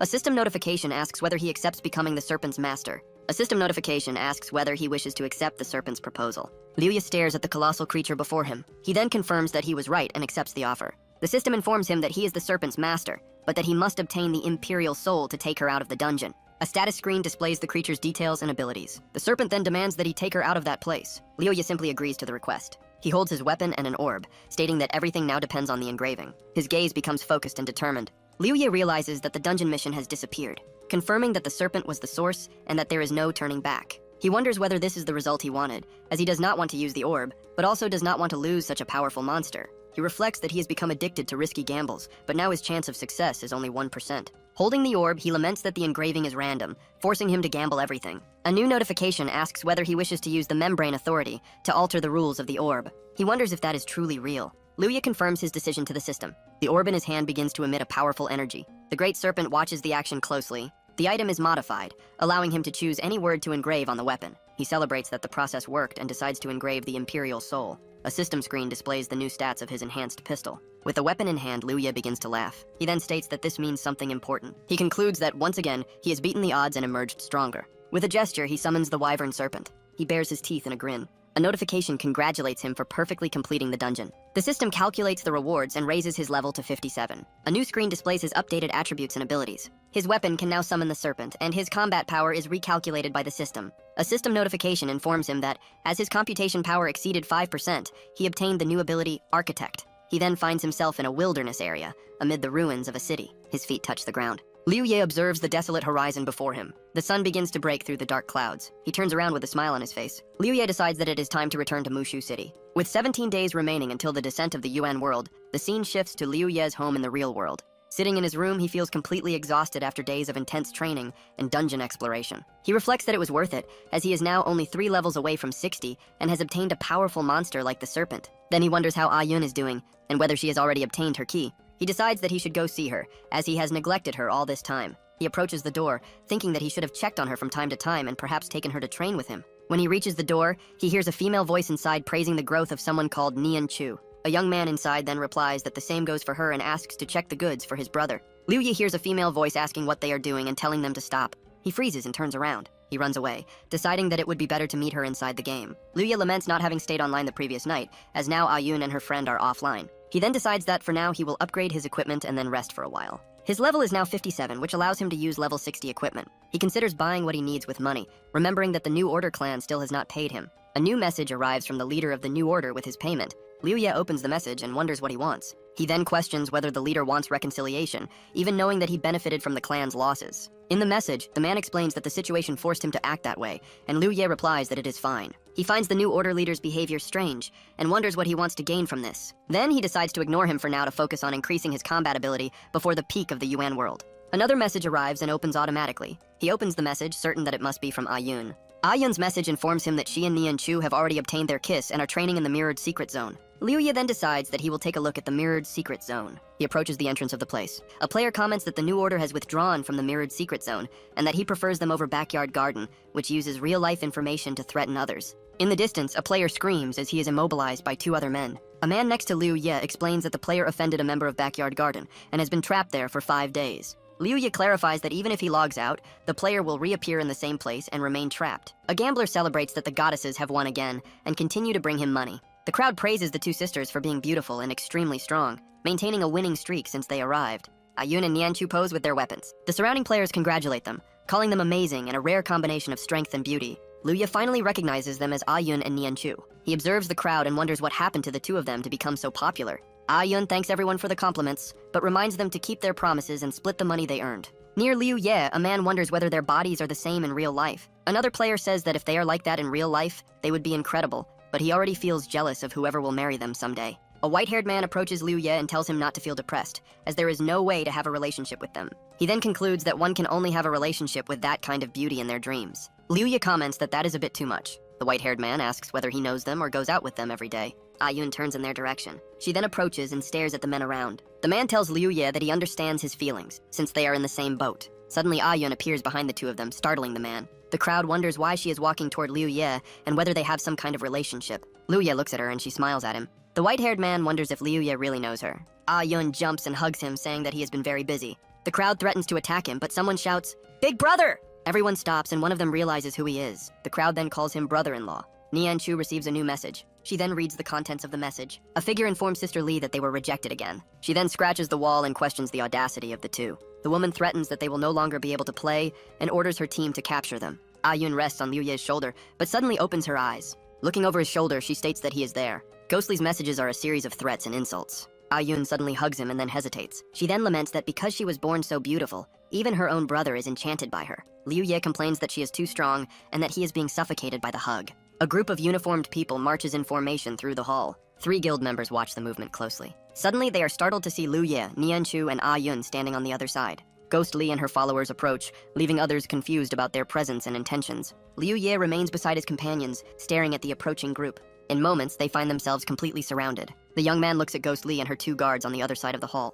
Liu Ye then moves in front of Nian Chu and Yun, extending his arm to protect them. But a hand grabs his arm, preventing him from moving forward. Yun asks him to let her handle it, stating that the problem is with her. She stares at Ghost Li, who demands that the young woman kneel and beg for forgiveness, or forever give up the Yuan world. Nian Chu explains to Liu Ye that Ghost Li wants revenge, because they refused a proposal to rob other players. Then Ghost Li simply orders her men to surround them. A voice questions what they think they are doing. Now Liu Ye's small group is completely surrounded by a crowd. Liu Ye is surprised by the crowd's sudden intervention, but Ghost Li warns them not to meddle in Backyard Garden's affairs, claiming that they will all lose. She then asks whether they are rebelling and threatens them with the consequences of offending her guild. Intimidated by the threat, some men in the crowd step back. Yun turns her face and gives a faint smile. The young woman tells them not to worry and that everything will be resolved calmly. The trio from before advances again, shouting among the other players. Nian-Chu then reveals to everyone that the fight started because they rejected a proposal to steal money from players. She then apologizes with a playful expression. Liu Ye and Nian-Chu insist on helping, but Ah-Yun states that she cannot ask for anything that might harm them. One of the men in the crowd begins to speak. He clenches his teeth, making a decision. Ghost Li mocks Ah-Yun, saying that no one would dare offend Backyard Garden because of her. But the man declares that their goddess got into trouble for everyone's sake and that they cannot act like cowards. The declaration surprises Ghost Li while Ah-Yun watches with a smile. He continues his speech, stating that their brother-in-law is watching and that they need to act so they can face him. Liu Ye is completely confused by the sudden declaration. Beside him, Nian-Chu covers her mouth while laughing at the situation. The crowd surges toward Ghost Li's group, and one of her men suggests that they retreat since they are at a disadvantage. But she threatens them again, reminding them that offending her is the same as offending Backyard Garden. One of the players responds that everyone hates the guild, and that they will be trapped in the mirrored secret zone. Liu Ye watches the chaos, calling the crowd a bunch of bastards. Her own men restrain her as she screams that she will kill everyone, and the young man wonders if everything was resolved without him needing to intervene. The scene reveals the great tower of the mirrored secret zone. Liu Ye asks her about using the players to deal with Ghost Li, and Ah-Yun confirms the plan. However, she emphasizes that the situation of ordinary players oppressed by Backyard Garden has not yet been resolved. Ah-Yun explains that they received a lot of help from these players and now wish to repay them. The young woman laments that everyone's hesitation to unite allows Backyard Garden to continue intimidating them. She then reveals that she used Ghost Li's arrival as an opportunity to incite a revolt, with positive results. Nian-Chu adds that the first step has already been taken, and now they need to maintain this unity. The conversation among the three continues to unfold. Liu Ye wonders if he should have been more involved in her progress. He then realizes that he worried too much unnecessarily. After all, she is doing very well in the game and carving out her own path. A faint smile appears on his face as he watches the players in the hall. He concludes that if Ah-Yun can unite them, they will become a great asset in the future. Liu Ye understands that, even on a different path, she has a bright future ahead. In the background, the great doors of the arena finally close. The imposing structure of the secret zone rises amid the clouds. Two guild members pass by with serious expressions. A group recognizes the second team of Backyard Garden, all level 45, arriving to deal with the situation. After instructing his sister to protect herself, Liu Ye decides to leave the mirrored secret zone. He walks through the courtyard with a thoughtful expression. From a distance, the young man observes the large battalion of the enemy guild gathering. Liu Ye analyzes that, although their level is an advantage, their numbers are their true power. He continues on his way, believing that Ah-Yun's fame will grow greatly if she resolves this crisis. With a smile, the young man decides to use the next 10 days to train, trusting that his sister can handle the problems on her own. But a sudden order to kill anyone who leaves the zone puts him on alert. Hasty footsteps run toward him. Three players confront him for ignoring them and decide to attack him. Liu Ye is confused by the sudden hostility. An announcement informs everyone that Backyard Garden members are arriving. The news causes immediate turmoil among the crowd. Ghost Li shouts for everyone to tremble in fear and wait for punishment, questioning who dared to touch her. One of the players asks what they will do now, while Ah-Yun steps to the front of the group. Ah-Yun asks for calm and announces that Nian-Chu has gone to seek reinforcements from her family clan, reminding them that they outnumber the enemy. The group of players agrees that if they stay united, they will be unbeatable, but doubt still lingers among them. Then, she turns around and leads the crowd to negotiate, declaring that problems in the game should be resolved within the game. They approach the entrance of the mirrored secret zone. A white-haired young man peeks through the entrance and finds the silence outside strange. Suddenly his eyes widen in shock. Ah-Yun and the group see him and she asks what happened. She reassures her followers that with their numbers, there is nothing to fear. The crowd shouts in agreement, but their expressions change to pure astonishment. Outside, Liu Ye stands alone in a courtyard now filled with spheres. He then slowly turns to face the entrance. The crowd, led by Ah-Yun, recoils in shock at the scene before them. The white-haired young man stammers the word brother-in-law, unable to believe that he eliminated the reinforcement team by himself. Impressed, the other players declare that they will follow him from now on and obey his orders. In a distant location outside the control area, the situation is reported. Lord Xuan, the guild leader, asks whether all of his men were killed. One of his subordinates bows and admits that he was reckless. The Lord watches him in silence. The man remains bowed, while the rest of the team awaits the decision. With a smile, Lord Xuan says that the punishment of merely dying and resetting one's level seems too light. He then decides that 20 days of rest will be the appropriate punishment. Other members comment among themselves that, for the loss of nearly 100 players, this seems more like a reward. The subordinate raises his head, and Lord Xuan asks whether he has any problem with the decision. Immediately, the man thanks him for his mercy. Lord Xuan dismisses him, promising him a new job when he returns. He then turns around and asks what information they gathered about the player. One member reports that he has connections with the New Order and that they were interrupted while trying to investigate. Lord Xuan then realizes that the young man is a protege of Lord Zhu. He concludes that Lord Zhu must have obtained part of the computational power and handed it over to the player, explaining his strength. Lord Xuan questions why Lord Zhu would entrust so much power to a mere player. He then plans to kill the young man in the area of madness, where the agreement of the four lords does not apply. With a sinister smile, he reveals that he will blame Lord Zhu for the incident if the player is killed. Meanwhile, in the wild area, Lord Bai, leader of another faction, gazes at the horizon. At the same time, on the eastern side, Lord Shin makes the same decision as his rivals. Back in the mirrored secret zone, Liu Ye asks them to take care of his sister as he needs to leave to upgrade his equipment. He covers his face with his hand, finding the players' excitement somewhat excessive. Faced with the shouts of victory, he comments that he merely defeated them, yet they treat him as if he were immortal. The young man smiles as he realizes that the incident earned him more than 100 level 45 orbs. He then calculates how much dungeon essence he will obtain by dismantling all the items. With a jump, Liu Ye celebrates the unexpected gain that eases his worries about lacking essence. He displays a satisfied smile at the result of his actions. As he passes through a door, the young man suddenly stops and looks to the side. A man was waiting for him to ask whether he wanted to know the reason behind the great interest in the membrane's computational power. Liu Ye stares at him, listening carefully to the proposal. Liu Ye looks at the blonde-haired man who was waiting for him in the corridor. The two then enter the Mushu cafeteria to talk. The man explains that his objective in the wild area was the membrane's computational power. And the reason for his urgency is that this power functions as a certificate to enter the area of madness. Liu Ye recalls that, in the past, a large clan operation in the area of madness resulted in everyone's death. The man then reveals that the authority to control the Yuan world is hidden there. Shocked by the information, the young man asks whether he is serious about controlling the Yuan world. Finding the situation interesting, Liu Ye asks why he would share such an important piece of information. The blonde man questions whether he truly believed the story about the authority of the Yuan world. But since Liu Ye took the information seriously, he concludes that the young man knows something and decides to get straight to the point. He confirms that the area of madness truly contains the authority and invites him to join his team in the fight for it. The man states that he needs Liu Ye's strength and asks whether he is willing to help. With disdain, the young man asks whether he will try to kill him again to obtain the authority. Liu Ye then asks if he really thinks he is that stupid. The blonde man assures him that what happened before will not happen again because now they will explore the wild area together. He explains that the team will have few members and is not willing to fight,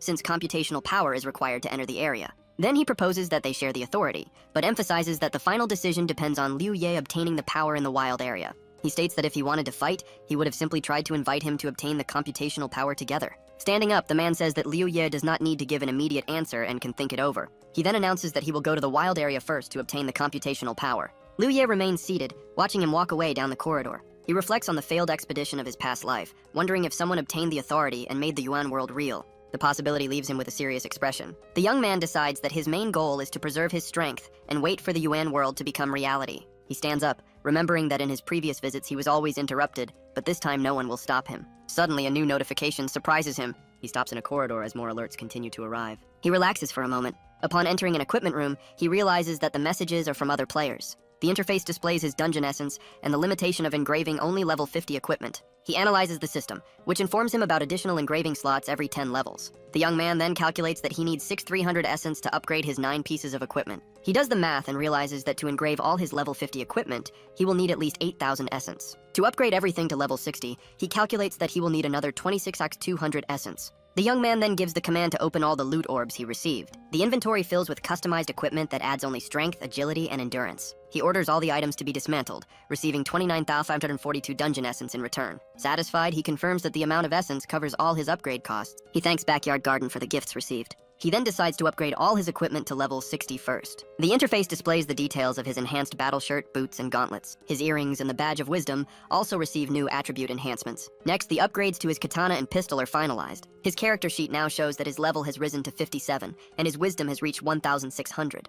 A notification informs him that, for having reached 1,000 points of wisdom, he obtained a new regeneration skill. His skill list is updated, and his overall combat capability increases. He examines his new equipment and declares that he is now strong. The young man compares his current strength to that of his past life, when his attributes were only level 1. Then, he announces that he will modify the engraving orbs, but hesitates, unsure of how to begin. He then tries to use his architect ability to modify the engraving orb and reset the cooldown time. Upon realizing that it is not possible to reset the skill, he calculates that he would need a full 2 days to engrave all of his equipment. Holding the orb, he concludes that he will need to take things slowly. But a notification informs him that the cooldown time has been reduced, and he decides to level up a few levels while waiting.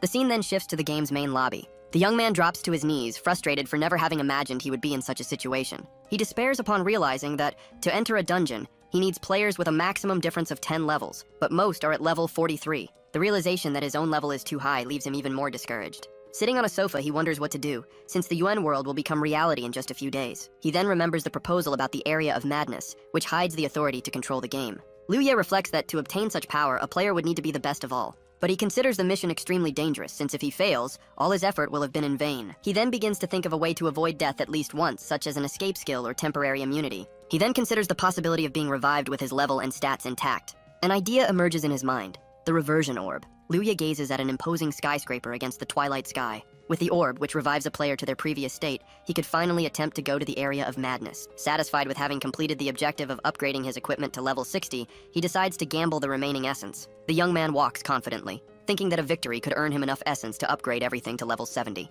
He then heads to the test tower section of the mirrored secret zone. The tower has 21 floors, each with an enhanced guardian designed to test the player's overall strength. To obtain the final rewards, it is necessary to clear all floors in a single run, and one of these rewards is precisely the Reversion Orb. A leaderboard displays the current ranking of the players who have advanced the furthest in the tower. Announcements inform that the next round of trials will begin soon, highlighting the rivalry between the ranking leaders. White Knight, a level 33 player, states that he only needs to stay calm and keep his pace. But Devil Darkness, level 32, declares that he will set a new record today. The crowd watches the scene, with one person commenting that the player's display is embarrassing. Liu Ye observes the crowd, remembering that the test tower opens once every 8 hours. He realizes that he arrived at just the right time and prepares to enter the next round. The crowd moves aside to make room for the specialists, since, aside from the 2 leaders, no one else has passed the 6th floor. 3 players comment that the Guardian on the 7th floor is extremely strong, which explains why most people get stuck there. The young man then walks toward White Knight and Devil Darkness. The other players wonder whether the newcomer is strong or just an idiot, since his level is hidden. White Knight observes the newcomer,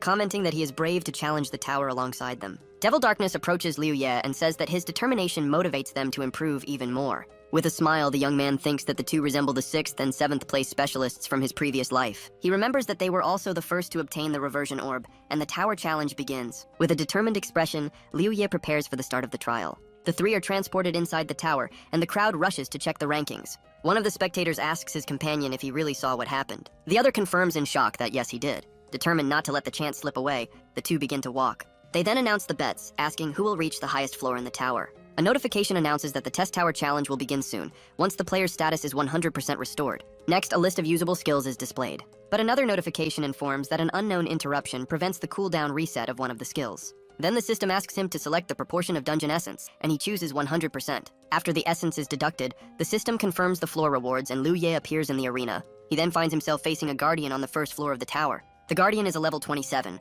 rank 1 defense specialist with no awakening abilities. Liu Ye wonders if he was too confident, since he bet all of his essence without even knowing the rules of the place. But he recovers with a smile, stating that it is not the first time he has risked everything. He believes that only by risking everything can he improve, as the Guardian leaps in to attack. And to achieve absolute victory, he needs to surpass his limits at the moment their swords clash. Liu Ye blocks the opponent's strike and prepares to counterattack. His strike hits the Guardian, dealing 1,236 damage. He finds the result strange, since the damage was almost equal to his total attack power, and wonders why a defense specialist is so weak. Meanwhile, in the lobby, the current ranking displays Devil Darkness and White Knight in the top positions. In the lobby, 2 players comment that White Knight and Devil Darkness are as strong as expected for reaching the 3rd floor so quickly. One of them says he heard that Devil Darkness has increased his power, and is confident he can reach the 15th floor. He then reveals an emblem that will allow him to enter the Sky Tower Guild directly, planning to use it to gain fame.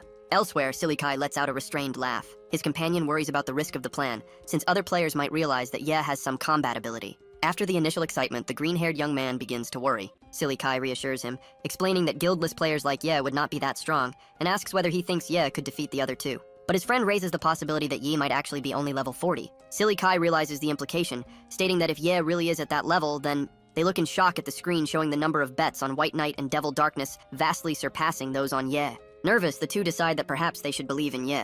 Inside the tower, Liu Ye stands beside a defeated guardian as the accumulated reward is displayed. He strikes the next opponent and the reward notification is updated. A screen shows the accumulated reward increasing rapidly with each defense specialist defeated. Liu Ye reaches the 7th floor of the test tower, and his status is displayed. Liu Ye finds everything too easy and without challenge, wondering whether it is because his level is too high, or because the guardians are defined by their attributes. Then, the guardian of the 7th floor, specialized in all attributes, appears before him. He remembers that he specialized in wisdom and wonders if the guardian is weak for lacking a Kai combo. The 2 opponents face each other from a distance in the vast arena. With a smile, Liu Ye states that if that is the case, then it will be a breeze. The guardian with the number 7 on his helmet prepares for the fight. As the enemy attacks, he deduces that the guardian's attributes are only twice his own, even though he has an attribute above 100. Liu Ye concludes that the 7th floor guardian is nothing special, since he also possesses the title of high-level warrior. In the lobby, a player points at the screen, shouting that Ye's speed has increased and that he has already reached the 7th floor. Other players are shocked, unable to understand how he is on the same level as White Knight and Devil Darkness. A spectator wonders what is happening with Ye and where he came from. He then scolds the crowd for shouting, saying that what matters is defeating the guardian specialized in all attributes. Turning to everyone, he explains that each attribute of the 7th floor Guardian is double that of the Challenger. He confidently states that Ye is just an ordinary guildless player and will be stuck on the 7th floor like the others. But the ranking updates, showing Ye advancing to the 8th floor, catching up to White Knight. The same player who doubted him is left completely shocked by what he sees. Liu Ye reaches the 8th floor of the tower. He comes face to face with a rank 2 Guardian, an agility specialist. The Guardian lunges with a strike, but he manages to dodge the attack. Then the enemy lands multiple hits on him while he tries to use a blocking skill. Liu Ye creates distance from the opponent and unleashes a series of attacks. His strikes hit the Guardian at several points, dealing continuous damage. A notification confirms that he defeated the agility specialist and displays his accumulated reward. He realizes that the opponent's agility stat was twice that of the previous Guardian. He then concludes that after the 7th floor, the Guardian's attributes double. With a smile, he is transported to the 9th floor and decides that he will try not to use one of his abilities to make things more fun. The tower ranking is constantly updated, showing Ye maintaining the same pace as Devil Darkness and White Knight. In the lobby, players comment that he is keeping up with the others and wonder where he came from, since he has no clan backing. One of the spectators shouts that it is incredible for Ye to have caught up with the two, since solo players should not be capable of such a feat. Another player questions whether he is not looking down on the others, reminding everyone that large clans have resources that solo players do not. The same orange-haired player points out that he is also a solo player, and that there is no need to insult others. The blue-haired player apologizes, but states that he will soon become a clanmate of Devil Darkness. Elsewhere, Devil Darkness narrates that he has challenged the test tower many times. He used to come here whenever the guild had no major missions, since the equipment was provided and dungeon essence was just a number to him. He kept trying over and over but still failed, and now, after obtaining explosive key, he is here once again. He then finds himself on the 14th floor of the test tower. It was on this floor that he was defeated 7 times in a row, but this time, he finally makes progress. A notification confirms that he defeated the rank 2 agility specialist. Devil Darkness looks at the floor marker and celebrates having finally passed it. He reflects that after trying for so long, tears stream down his face as he tells himself that he finally made it. The ranking updates, showing Devil Darkness on floor 15, while White Knight and Ye are on floor 14. The blue-haired player points at the screen, praising the power of the Sky Tower guild members. He shouts to the crowd that Sky Tower is the greatest guild of all. With a wide smile, he tells himself that this is very good. But the orange-haired player interrupts him, pointing out that Ye also cleared floor 14 and advanced to floor 15. The blue-haired player is left shocked by the revelation. The ranking updates again, showing Ye also on the 15th floor, leaving only White Knight behind. He tries to brush it off by saying that Ye was just lucky, but starts to wonder whether he should switch sides and root for him. Inside the tower, Liu Ye stands before yet another defeated Guardian. He looks at his status and reflects that if he uses all attribute blessings, the challenge becomes very easy. A notification shows that his accumulated reward has increased to over 110,000. With a smile, he calculates that if he keeps this up and clears the tower, he could obtain around 300,000 essence. He realizes that with the reduced level requirement, there is a chance to equip much higher level items and decides to push himself harder. A notification informs him that he is being transported to the 15th floor, and he disappears from the spot. Elsewhere, Devil Darkness notices that he still has 30% of his explosive state left, and that he chose Retaliation Explosion. He believes that with this, he can advance a few more floors and boasts that he defeated White Knight in the end. A notification confirms his arrival at the 15th floor of the test tower. He then declares himself number 1 in the test tower. The Guardian of the 15th floor, a level 52 defense specialist, appears before him. Devil Darkness analyzes the opponent, wondering whether his strength and armor exceed 1,000 since he has specialized abilities. A notification informs him that a 3-minute limited challenge is about to begin, and Devil Darkness decides that he cannot be a coward. He prepares to fight, stating that as the number 1 of the tower, he cannot be afraid and will fight until he can no longer endure. He watches the giant Guardian, noting that it only has higher strength and armor attributes. Then the opponent leaps into attack, and Devil Darkness refuses to give up without at least fighting. The two clash and exchange a direct punch, but Devil Darkness is defeated in a single blow, and a notification confirms that he has failed the challenge. White Knight's companions shout that Devil Darkness is dead and has failed the challenge, while he advances to the 15th floor. The crowd watches the scoreboard, wondering whether they will be able to advance or if a new record will be set in the tower. The orange-haired player mocks another, questioning whether that is the true power of Sky Tower. Then the blue-haired player reveals that he took the wrong badge, because the guild he is going to join is Sanctuary. He is left speechless before the crowd, realizing the mistake he made. He then wishes White Knight good luck, asking him not to fail and to advance to a higher floor than Ye. In the arena of the 15th floor, Liu Ye and the Guardian exchange a series of strikes and blocks. He blocks an attack as the HP exchange ability of the Armor Specialist Guardian is detailed. Liu Ye wonders whether he can break the opponent's healing ability, since after almost 2 minutes of attacking, he still has not managed to stop it. He leaps over the enemy and attacks, wondering what the special conditions are to break the ability. Dodging the Guardian's blows, he continues to question what those conditions might be. With only 2.5 minutes left on the timer, he realizes that there is not enough time to defeat the opponent with his current abilities. He then decides that he has no choice but to use the blessing of knowledge-based strength, and his attributes increase by 1,000. Meanwhile, White Knight is also on the 15th floor. He appears in the arena, and his current status is displayed on the screen. White Knight lets out a sigh before starting. He states that he barely lost any HP to get there, and that advancing a few more floors should not be a problem. Before him appears the Guardian of the 15th floor, a level 53 strength specialist. His specialized ability, Attack Power Explosion, doubles the power of his next strike. The 5-minute limited challenge begins, and White Knight positions himself for battle. He understands that he cannot take it easy like on the previous floor,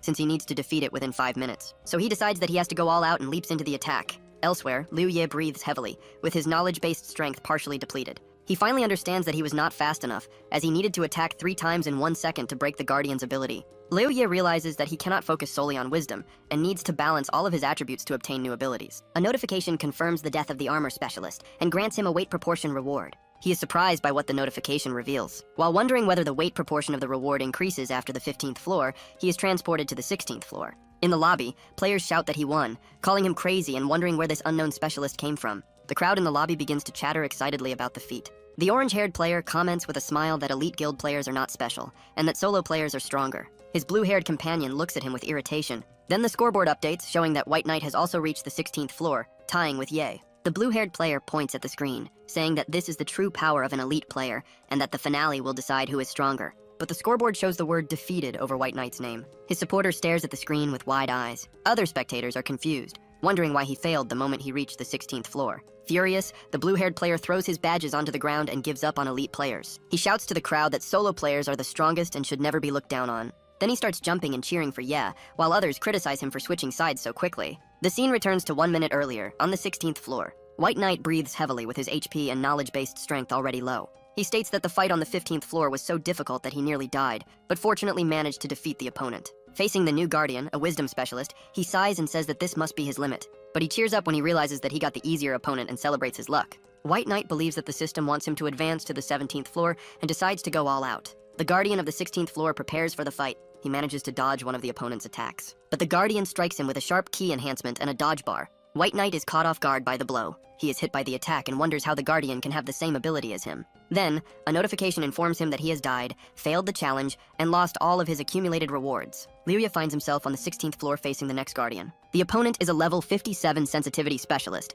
with the ability to foresee danger. He realizes that this ability would work very well with his own, allowing him to avoid fatal attacks. So he decides that in his next equipment upgrade, he will focus on the sense attribute to obtain this ability. But for now, he leaps toward the opponent, determined to defeat him first. Liu Ye concentrates on the battle ahead. He attacks with a sword strike, but the Guardian dodges easily. The sensitivity specialist continues to evade his rapid attacks. Liu Ye finally lands a hit, stating that his high-level warrior title gives him double the opponent's speed. And if that is not enough, he uses his knowledge-based strength to increase all his attributes. Now with a speed 6 times greater than the Guardian's, he launches the final attack. A notification confirms the defeat of the sensitivity specialist and shows the new accumulated reward. He is then transported to the 17th floor. With a smile, he concludes that floor guardians are easy, except for the final one, which will have all abilities. Liu Ye faces the next challenge, determined to save his knowledge-based strength to completely clear the tower. The Guardian of the 17th floor reveals itself as a level 57 defense specialist with 3 specialized abilities. In the Resurrection Room, Devil Darkness tells White Knight that it seems he lost to him once again.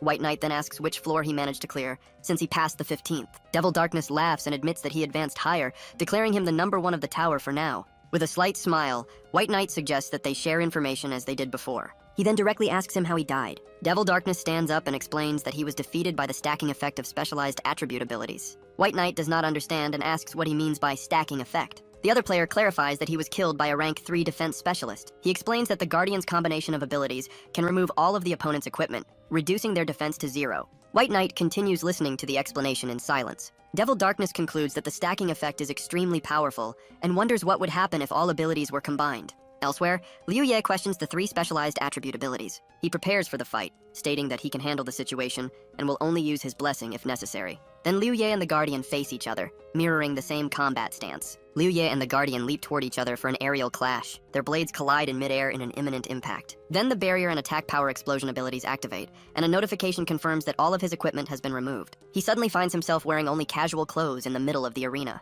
Completely surprised, Liu Ye wonders what just happened. He manages to block the Guardian's next strike, which advances with a restraint. The force of the impact cracks the ground beneath his feet as he struggles to hold the attack. But the opponent activates the barrier and HP exchange abilities. A notification informs him that his HP will be reduced by 99% because it is lower than the Guardian's. His eyes widen at the terrifying revelation. Liu Ye then shouts the word blessing, and a notification confirms the increase of his attributes and the removal of negative effects. He uses a normal Kai boost, and his power is amplified even further. With a single devastating blow, he sends the Guardian flying, dealing massive damage. The opponent survives with little life remaining, as the barrier maximizes his defense for 10 seconds. Seeing that the enemy is still alive, Liu Ye decides to attack without stopping. After a sequence of strikes, a notification confirms the defeat of the defense specialist and displays his final reward. Liu Ye considers himself careless as he is transported to the 18th floor of the test tower. He had to use the restraint skill to turn the tide against a specialized guardian. Then Liu Ye decides to press forward, determined to clear the test tower, and considers summoning the wyvern snake if things go wrong. An information window shows the details of his weapon and the wyvern snake's soul. He then notices that part of the description in the status window is grayed out. A notification informs him that the wyvern snake refuses to obey, and he wonders what else it could desire. The Guardian of the 18th floor is introduced as a rank 3 wisdom specialist. Liu Ye and the Guardian face each other at a distance in the arena. He decides not to worry about the wyvern snake, planning to save his final ability for the Guardian of the 21st floor. In the resurrection room, Devil Darkness tells Liu Ye that he died to a rank 3 wisdom specialist. He then expresses his surprise, explaining that the wisdom specialist also used Kai. Devil Darkness cannot believe that a wisdom specialist could also possess Kai. Another player explains that rank 3 guardians have specialized abilities, while Devil Darkness calculates that the enemy must have 8 times their knowledge-based strength. He concludes that the tower was designed to never be fully cleared, since the guardian not only has special abilities, but also ki. Back in the arena, Liu Ye positions himself to face the specialist guardian. The guardian reveals that he needs the barrier skill to stack his other abilities. Then Liu Ye advances, determined to uncover the answers by facing the guardian of the 21st floor. The blades of the two collide in a clash mid-air. The guardian prepares to use a blessing on all of his attributes. Liu Ye carefully observes his opponent's actions. The enemy attacks him using a restraint and resets his cooldown. He realizes that the guardian has just used a blessing, a key skill identical to his own. Liu Ye decides that he must defeat him immediately and points his weapon. 2 notifications confirm damage blocking and a massive increase in his attack power. His shot hits the guardian, activating the containment effect. But he realizes that the enemy's restraint skill has been activated. The guardian then resets his skills and uses the blessing again. During the 5 seconds of containment, Liu Ye is struck by multiple attacks. He finds himself completely suppressed by the opponent's increased power. Unable to summon the wyvern snake, he searches for another skill he can use. Liu Ye blocks the guardian's multiple attacks. He then realizes that he has no remaining skills to reverse the situation. A system window appears, asking whether he wishes to destroy the pendulum. He then threatens the wyvern snake, stating that he will destroy the item if it does not help him. The containment countdown continues. Since it does not help him, he decides that he has no other choice. But at the moment he is about to destroy the item, the wyvern snake agrees to help him under one condition. The restraint ends and Liu Ye accepts the deal. He stands up and pushes the guardian back. The opponent falls but quickly gets back up. A massive serpent appears behind Liu Ye, looming over the guardian. A system notification details the massive increase in his attributes and the activation of multiple weakening territories. The wyvern snake explains that its power and abilities are being transferred to him. Liu Ye advances and attacks the guardian once again. He then uses the same containment skill against his opponent. Liu Ye realizes that his opponent is far weaker due to the territory effect. He then tells the guardian that using restraint will only delay his death by 10 seconds. With conviction, Liu Ye declares that his victory is inevitable. The duration of the guardian's containment decreases with each passing second. He defeats the rank 3 wisdom specialist and a reward notification is displayed. White Knight suggests that they leave since they have achieved their goal of passing the 14th floor. Devil Darkness agrees with the suggestion. As they walk, Devil Darkness comments that the players outside will be surprised, but White Knight says that this is expected since they broke the record. He then adds that they deserve to be admired and praised. Devil Darkness agrees and invites him to greet their fans. The two then walk together confidently toward the exit. But when they arrive, they suddenly stop. A large crowd is gathered in the plaza, but no one looks at them. Devil Darkness wonders why everyone is ignoring them. White Knight then looks at the ranking board. He sees that first place now belongs to a player named Ye, who is on the 19th floor. In shock, he draws Devil Darkness's attention to the board, asking if he is seeing things. Devil Darkness asks him to wait and looks to confirm the information. He then shouts, confirming that the rookie really advanced to the 19th floor. Meanwhile, Liu Ye walks along a random street in Mushu City. 2 players talk about a rookie named Ye reaching the 19th floor on his first attempt. In another group, a player updates the others saying that Ye has already cleared the 19th floor and is now on the 20th. Silly Kai joins the conversation and reveals that Ye is the older brother of the goddess of the mirrored secret zone. The ranking board confirms that Ye has reached the 20th floor, and the crowd wonders how he became so strong so quickly. Devil Darkness observes that this means he defeated the rank 3 defense specialist and the guardian with Kai. White Knight then questions how it is possible for someone to pass such insane difficulty. Another player approaches, stating that solo players also have their own specialists. He smiles at the opportunity to show off in front of White Knight and Devil Darkness. Then, the player turns to the crowd and starts laughing exaggeratedly. But a sudden announcement informs everyone that Ye has advanced to the 21st floor, shocking them all. Players in the crowd wonder where this rookie could have come from. Silly Kai then shouts to everyone that Ye is the brother-in-law of the players from the mirrored secret zone. Others are confused by the statement and ask for an explanation while looking at a photo. He displays the image on a screen, and the surrounding players are captivated. One player then corrects it, shouting that Ye is everyone's brother-in-law, and the crowd begins to echo the same word. The crowd shouts in unison, wishing good luck to their brother-in-law. The Guardian of the 21st floor is a rank 3 specialist with mastery in all attributes and multiple abilities. Liu Ye uses the regeneration of knowledge-based strength to prepare for the battle. He then evaluates his current status before the final confrontation. A notification informs him that his rewards have been increased, adding +1 to all attributes. He realizes that the final reward does not contain only the reversion orb and dungeon essence. On the final floor, he understands that the weight proportion of attributes will be +2, which will increase his combat rank. He then prepares to defeat the Guardian and obtain the rewards. Liu Ye charges at the Guardian, because even with lower attributes, he has a superior weight ratio. He then blocks a powerful attack from his opponent. Even with his strongest abilities on cooldown, the young man continues the fight. His goal is to survive long enough to use his blessing once more and take control of the battle. He analyzes the details of his abilities to confirm his plan. Liu Yi advances, declaring that he can defeat him, and their blades clash against the Guardians. But even with all the enhancements, he cannot find a single opening in the enemy's defense. The exchange of blows continues as the remaining time of the blessing drops to 40 seconds. With only 20 seconds left, he leaps into an aerial attack. The battle intensifies during the final 10 seconds of his ability. The Guardian advances at the exact moment Liu Ye's enhancement expires. He manages to defend against the attack at the last instant. Immediately, he activates the blessing on all of his attributes once again. A system notification confirms the massive increase in power across his attributes. When he steps on the ground, his strength is so great that it cracks the entire surface around him. Liu Ye declares victory, stating that he now only needs 1 minute to eliminate him. Then, the Guardian also activates his own blessing, surprising the young man. The creature confirms that all of its attributes have also been increased. Liu Ye stares at him with wide eyes. He questions how the Guardian also has his cooldown reduction ability.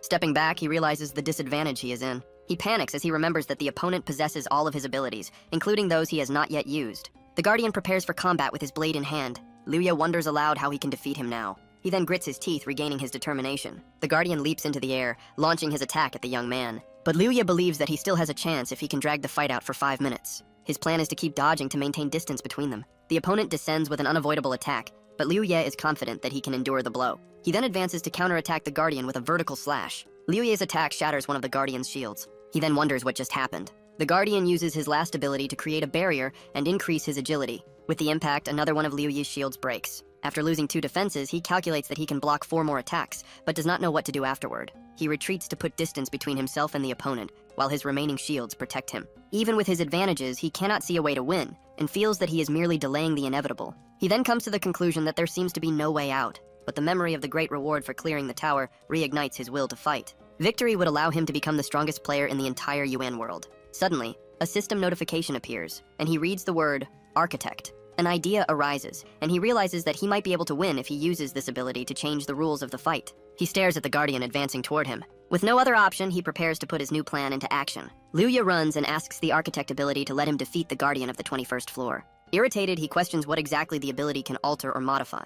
He then remembers that the instruction the first time he used Architect was, change the rules. From this, he deduces that the rules refer to the laws established in the game world, not the rules of the battle itself. His gaze becomes focused and determined with this new realization. He faces the Guardian, understanding that the fundamental rules of the game, such as skill cooldowns, are the laws he can alter. Liu Ye prepares himself, now knowing exactly which rule he needs to change in order to win. He orders the Architect to modify all of his skills so they have no cooldown, and the system confirms success. With the notification that cooldown times have been disabled, he smiles while holding a miniature image of the Guardian. He then repeatedly activates the blessing on his attributes, taking advantage of the 10-second duration of the effect. The notifications show his power increasing exponentially with each passing second. An immense wave of power erupts from Liu Ye and fills the entire area. The system notifies him that he has reached the limit of 200,000 in his attributes, but he considers that more than enough. He raises his sword to attack, ordering the Guardian to die. He then delivers a powerful strike against the Guardian. After 1 minute, a system notification details all the rewards he received for clearing the tower. Outside, the crowd celebrates the news that he has finally cleared the test tower. A hurried man pulls his companion toward the tower's exit portal. A notification confirms Liu Ye's transport out of the tower, and he celebrates having truly succeeded. He clenches his fist, relieved that the cooldown of his Architect ability ended at the exact right moment. As he is transported, he understands why the Area of Madness requires so much computational power. He recognizes that his victory was thanks to the Architect, and now he can finally explore the Area of Madness. He turns when he hears someone calling him brother-in-law. He finds himself surrounded by a crowd of cheering players, wondering why so many people are there. 3 players at the front of the crowd shout his new nickname with enthusiasm. Completely confused, he cannot understand what is happening around him. He stands frozen before the excited crowd, remembering that his younger sister would not like this at all. On a street in Mushu City, people comment that the Yuan world has already become the number 2 in the world. One of the men wonders whether no one will take control of the situation. Liu Ye analyzes the reversion orb, which allows a player to be reborn with their data saved. Now he can explore the Area of Madness, but he decides not to rely completely on the orb. He needs to test whether the Architect ability can alter the group limit restriction of dungeons. But for now, he has another priority. He contacts the artificial intelligence, Wyvern Snake, and offers to honor his promise so that it can roam freely. If he did not know the secret of the game, He would believe that his artificial intelligence was simply very advanced. He then asks it to take him to the parallel world, as he feels a connection to that place. Wyvern Snake agrees to help, but in exchange asks for something to ensure its safety, offering a specialized ability as a reward. The possibility of obtaining any specialized ability surprises him. With the image of the Guardian in his mind, he quickly agrees to the deal. In a weapons and equipment shop, he asks what needs to be purchased. He trusts that Wyvern Snake's help will make any expenditure of dungeon essence worthwhile. His face becomes serious as a system interface is initiated before him. On the purchase screen, Liu Ye is shocked to see that the high-rank module costs 300,000 essences, but he was already prepared for this. Wyvern Snake explains that to descend directly, he needs a physical medium, or his body will be destroyed. He then decides to buy the high-rank module, and the system notification confirms the successful purchase. Holding the object, he asks what the next step is, and the artificial intelligence instructs him to shape it into a ring and equip it. Upon putting on the ring, he speculates that Wyvern Snake's description was previously grayed out because he did not have enough essence. A vision of an immense white serpent appears before him. Liu Ye shakes his head, refusing to believe that such a powerful monster could be so reckless, but Wyvern Snake reminds him to fulfill his promise. 3 hours later, he finds himself in the area of chaotic disorder, standing before the entrance of a random dungeon. His success in reaching level 60 and obtaining the specialized ability now depends on using Architect to change the dungeon entry rules. With his arms raised, he celebrates having successfully altered the rule. Now with the path clear, he prepares to grind until level 60. He then runs toward the dungeon portal. Already inside the dungeon, he knows that because he entered alone, the reward will be reduced. But with the enhancement of his title, he can receive the normal reward and level up quickly. 3 days later, Liu Ye celebrates finally reaching level 60. He also upgraded his equipment with new Imperial Souls and engraving orbs. A system screen displays all of his updated attributes and abilities. Another notification details his new key abilities and warns him about the world's computational power limit. He questions the restriction, realizing that he can no longer gain experience in dungeons after reaching level 60. At the Mushu Hotel, he thinks that the same notification will appear if he tries to upgrade his equipment. Sitting in his room, Wyvern Snake asks which specialized ability he desires. He decides that the barrier ability is the best choice to combine with his other combat techniques. The artificial intelligence instructs him to agree to any notification that appears, and he accepts. He hesitates, as he would be at its mercy, but decides that nothing ventured, nothing gained, and agrees. After being pulled by a vortex, he lands in a new and unknown environment. He remains alert while analyzing the surroundings. Facing a desolate landscape with a violent storm, he wonders if that is the heart of Wyvern Snake's territory. Something flies past him at high speed. A massive creature crashes into the ground, raising a curtain of dust and debris. Liu Ye stands up amid the wreckage, expressing his frustration with the situation. The gigantic serpent moves among the clouds above him. Wyvern Snake asks whether he fell from a simple movement and orders him to stand up. He faces the creature's true form, realizing that the pressure it emits is the strongest he has ever felt. After being informed that he must defeat it to obtain barrier or remain trapped forever, he accepts the challenge. Liu Ye then advances into battle, leaping toward the creature. 6 days later, a notification congratulates him on acquiring the barrier ability, and he receives a message from the leader of the new order. At Liu Ye's home, the young man gazes out the window at the city during the night. With 7 days remaining until something happens, he recalls spending the past few days fighting Wyvern Snake in its spiritual space until he was finally able to fight back. He then celebrates his victory and the acquisition of Barrier, which, when combined with another ability, allows him to deduce the strength of other players. Liu Ye believes that he is now very strong and can become one of the best players in the Wan world. Morning dawns over the city. Then the young man gets ready and buttons his shirt. He leaves his room and peeks at what is outside. Liu Ye enters the living room and sees his sister with her back turned, holding a shopping bag. She turns around and says that she has prepared all the necessary things. With a smile, he agrees and tells her that they should go. His sister looks at him for a moment. Then she places the shopping bag on the table. The young woman steps closer to him and asks why he buttoned the top button, reminding him that their mother always told him not to do that. She continues, saying that he looks more lively with the top button undone. Liu Ye simply averts his gaze. With a smile, his sister watches him.